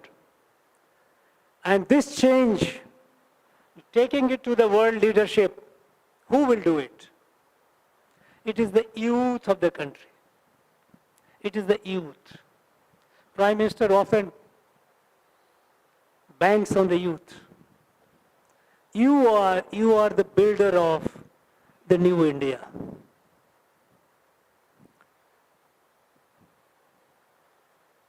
Each one of you, when you are here about 1,000 and odd, you might be thinking that you are a part of a larger gathering. But each one of you, you are an icon in your own village, in your own family, in your village, in your own area. Each one of you is a leader. Each one of you is someone that people around you look up to you with expectation, and expectation to provide a model, ideal leadership. How you conduct yourself, how you lead yourself, how you lead your life, what all you do in life. So when you may be a part of a larger gathering, but don't forget that each one of you are precious asset for the country. And how do we serve the country? You serve the country by serving yourself. If each one of you, if you are progressing, if you are earning wealth through your enterprise, you are happy, your family is happy, your family prospers, people around you benefit, your village benefit, your state benefit, the country benefit. The difference between being selfish and serving the nation is those who promote themselves, those who build themselves, while doing so, if you have the nation in your mind, whatever you are doing, whatever work you are doing, whatever enterprise you are taking up, if you have in your mind that you are doing, and this will lead to benefit to the people, to our country, to the people, my family, my neighborhood, my village, my community, that is national service. National service is not something beyond, it is not something metaphysical. To be selfish with an understanding that your development is development of the nation is a national service. And with that consciousness, that bhava, I urge you to plunge in the life. Professor Balram, in his address, he mentioned that there will be many more failures than the successes. We have all failed in our lives, not once, twice, multiple times. I have failed. Only thing is, we don't allow our failure to overwhelm us, to intimidate us. We move forward. Falling is gaining a strength. If you start something and you fail, you should not get disheartened. You must try again. If you move on with this, you will find that a continuous journey of successes. It doesn't happen. When you see someone successful, when you look at me, you will say, okay, this man has reached here. You don't know the story behind. Many setbacks we have faced. The only difference is the setbacks, the failures. We have not allowed ourselves to be defeated by the failures. If you don't allow yourself to be defeated by the failure, you are a winner and you will win. Friends, we need to build this country. We need to build this country and take it to its destiny, which is already set. And we know how do we have to go about it. Explore the opportunities. Those of you who are getting job, get job. Those of you who wish to go for entrepreneurship, go for it. And you know, to be an entrepreneur, what all is needed? You need three things. Three things, there are three ingredients to be an entrepreneur. Number one,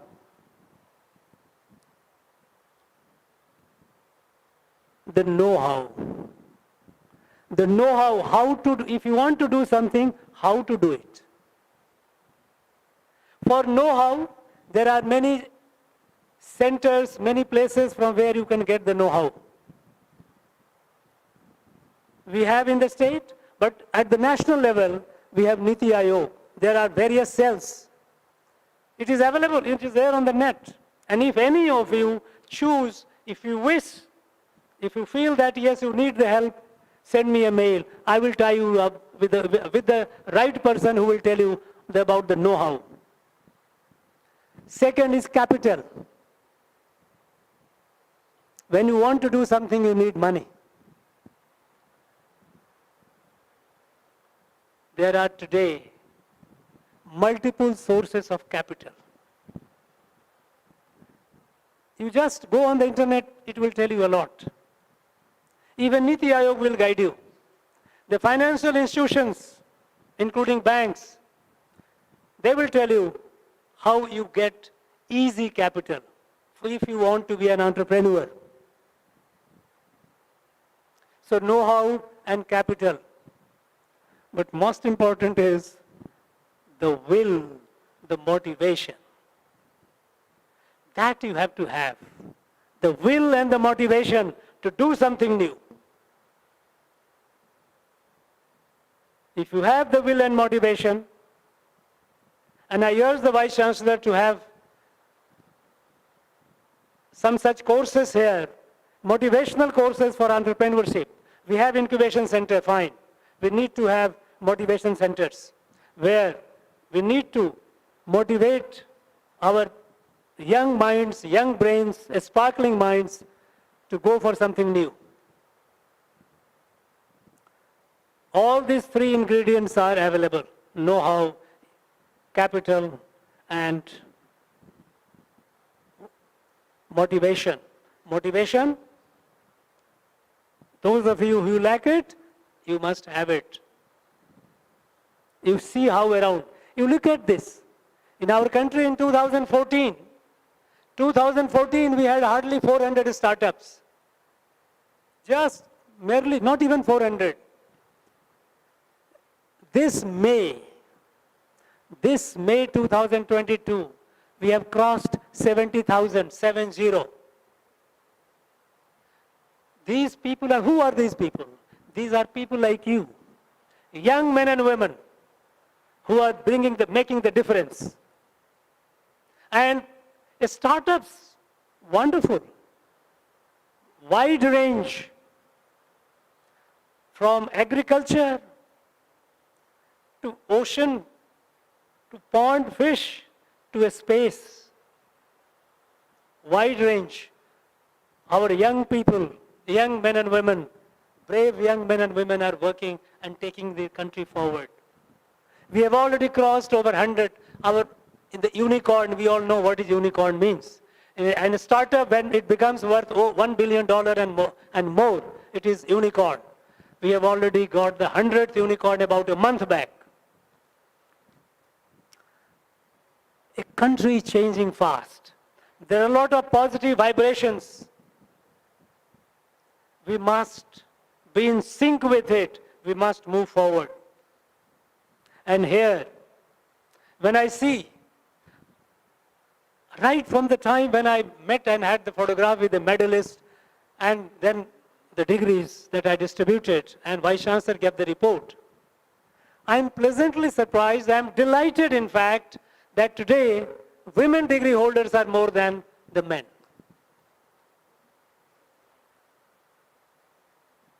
This change is going to take India where it belongs. Friends, till the 2011 census, in our country we had male-female ratio, the gender disparity. Number of male were much more than the number of female. The latest census is yet to be published, but all the sample surveys done across the country has given a very, very pleasant news that now our women are more than the men. This has happened through a sustained effort, whether it is a Beti Bachao, Beti Padhao, or toilets, or various schemes, we have been able, and nutrition, prenatal, postnatal care of the mothers, wide range of measures taken all over the country. This change is happening all over the country, it's not in any one part of the country.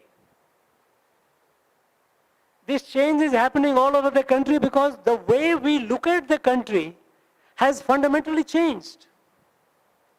Earlier, we used to look at the country in terms of regions, different states. There is a planning commission, there is an X amount of money. Okay, this much we will spend in health, this much in education, this much in electricity, this much in road building. States will come up with their proposal and negotiate with the planning commission and get some money. We will build 1,000 schools, 500 health centers. No. Today, we don't look at the country in segments. We look at the country as one family, one kudumbam. And that is why, in respect of the basic ingredients of citizenship, like health, education, housing, access to potable water, electricity, it is country-wide movement. In less than 7 to 8 years, our number of medical colleges have almost doubled. If we have to improve the health, it cannot be just by building a few hundred health centers. The holistic approach has to be there. We have to build more health and wellness centers. We have to go more for fitness, physical fitness, exercises, yoga. We have also to give financial assistance to the people, those who do not have access to the health care, by inclusive Ayushman scheme, Ayushman Bharat, giving 5 lakhs insurance to every poor family. We have also to produce adequate number of doctors, and we have also to lay emphasis on our indigenous system of medicines. Today, our indigenous system of medicine is doing wonder. There was a time when this indigenous system of medicine was looked upon as if it was a snake oil. Today, our export in indigenous medicine, the world is a buyer. I'm not only, the whole world is looking to us. Our trade, our export of indigenous medicine has gone over $20 billion. This widespread change, positive change is happening. Be part of it. Be in sync with it. And be with determination. Be with confidence. I always tell my young friends, dream big. You are as big as your dream. If you dream small, you are condemned to be small.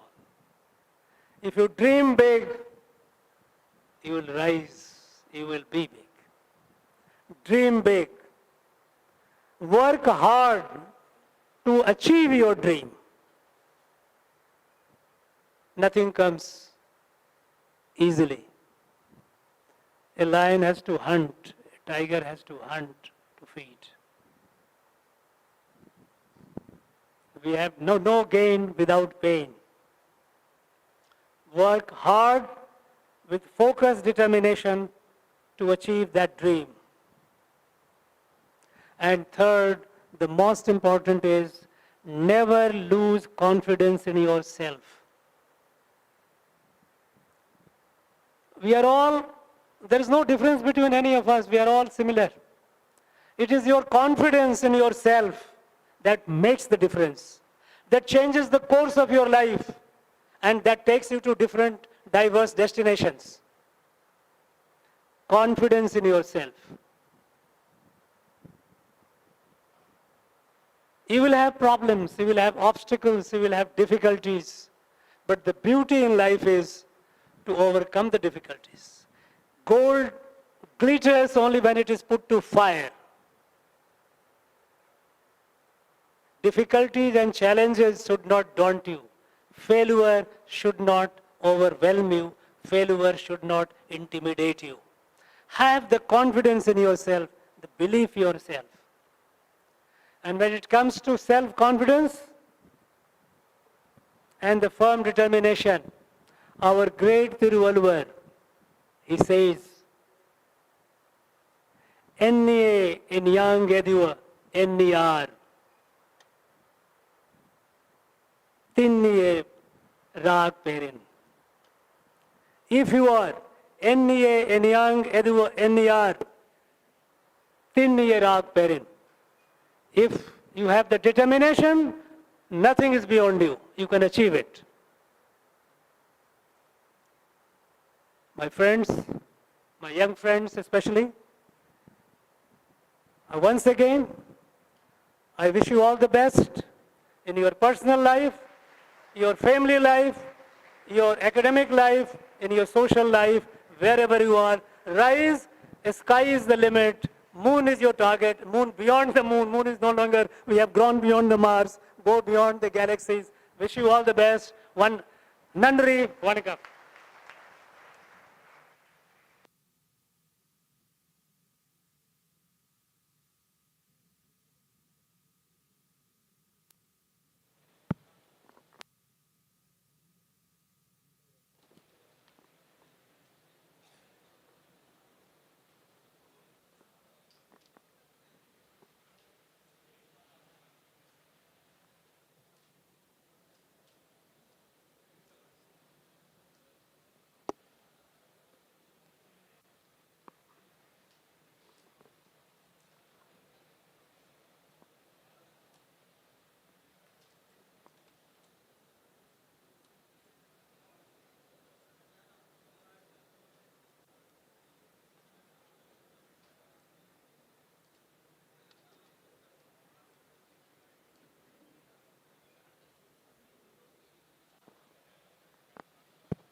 I dissolve this convocation. National anthem.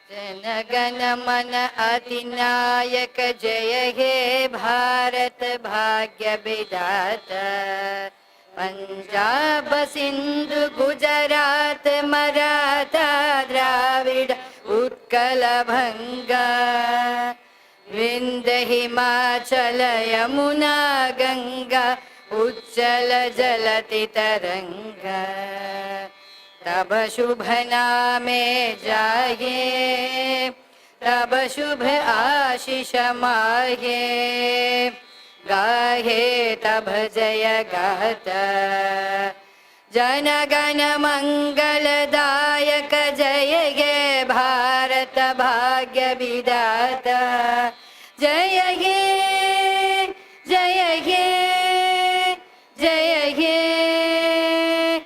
जय जय जय जय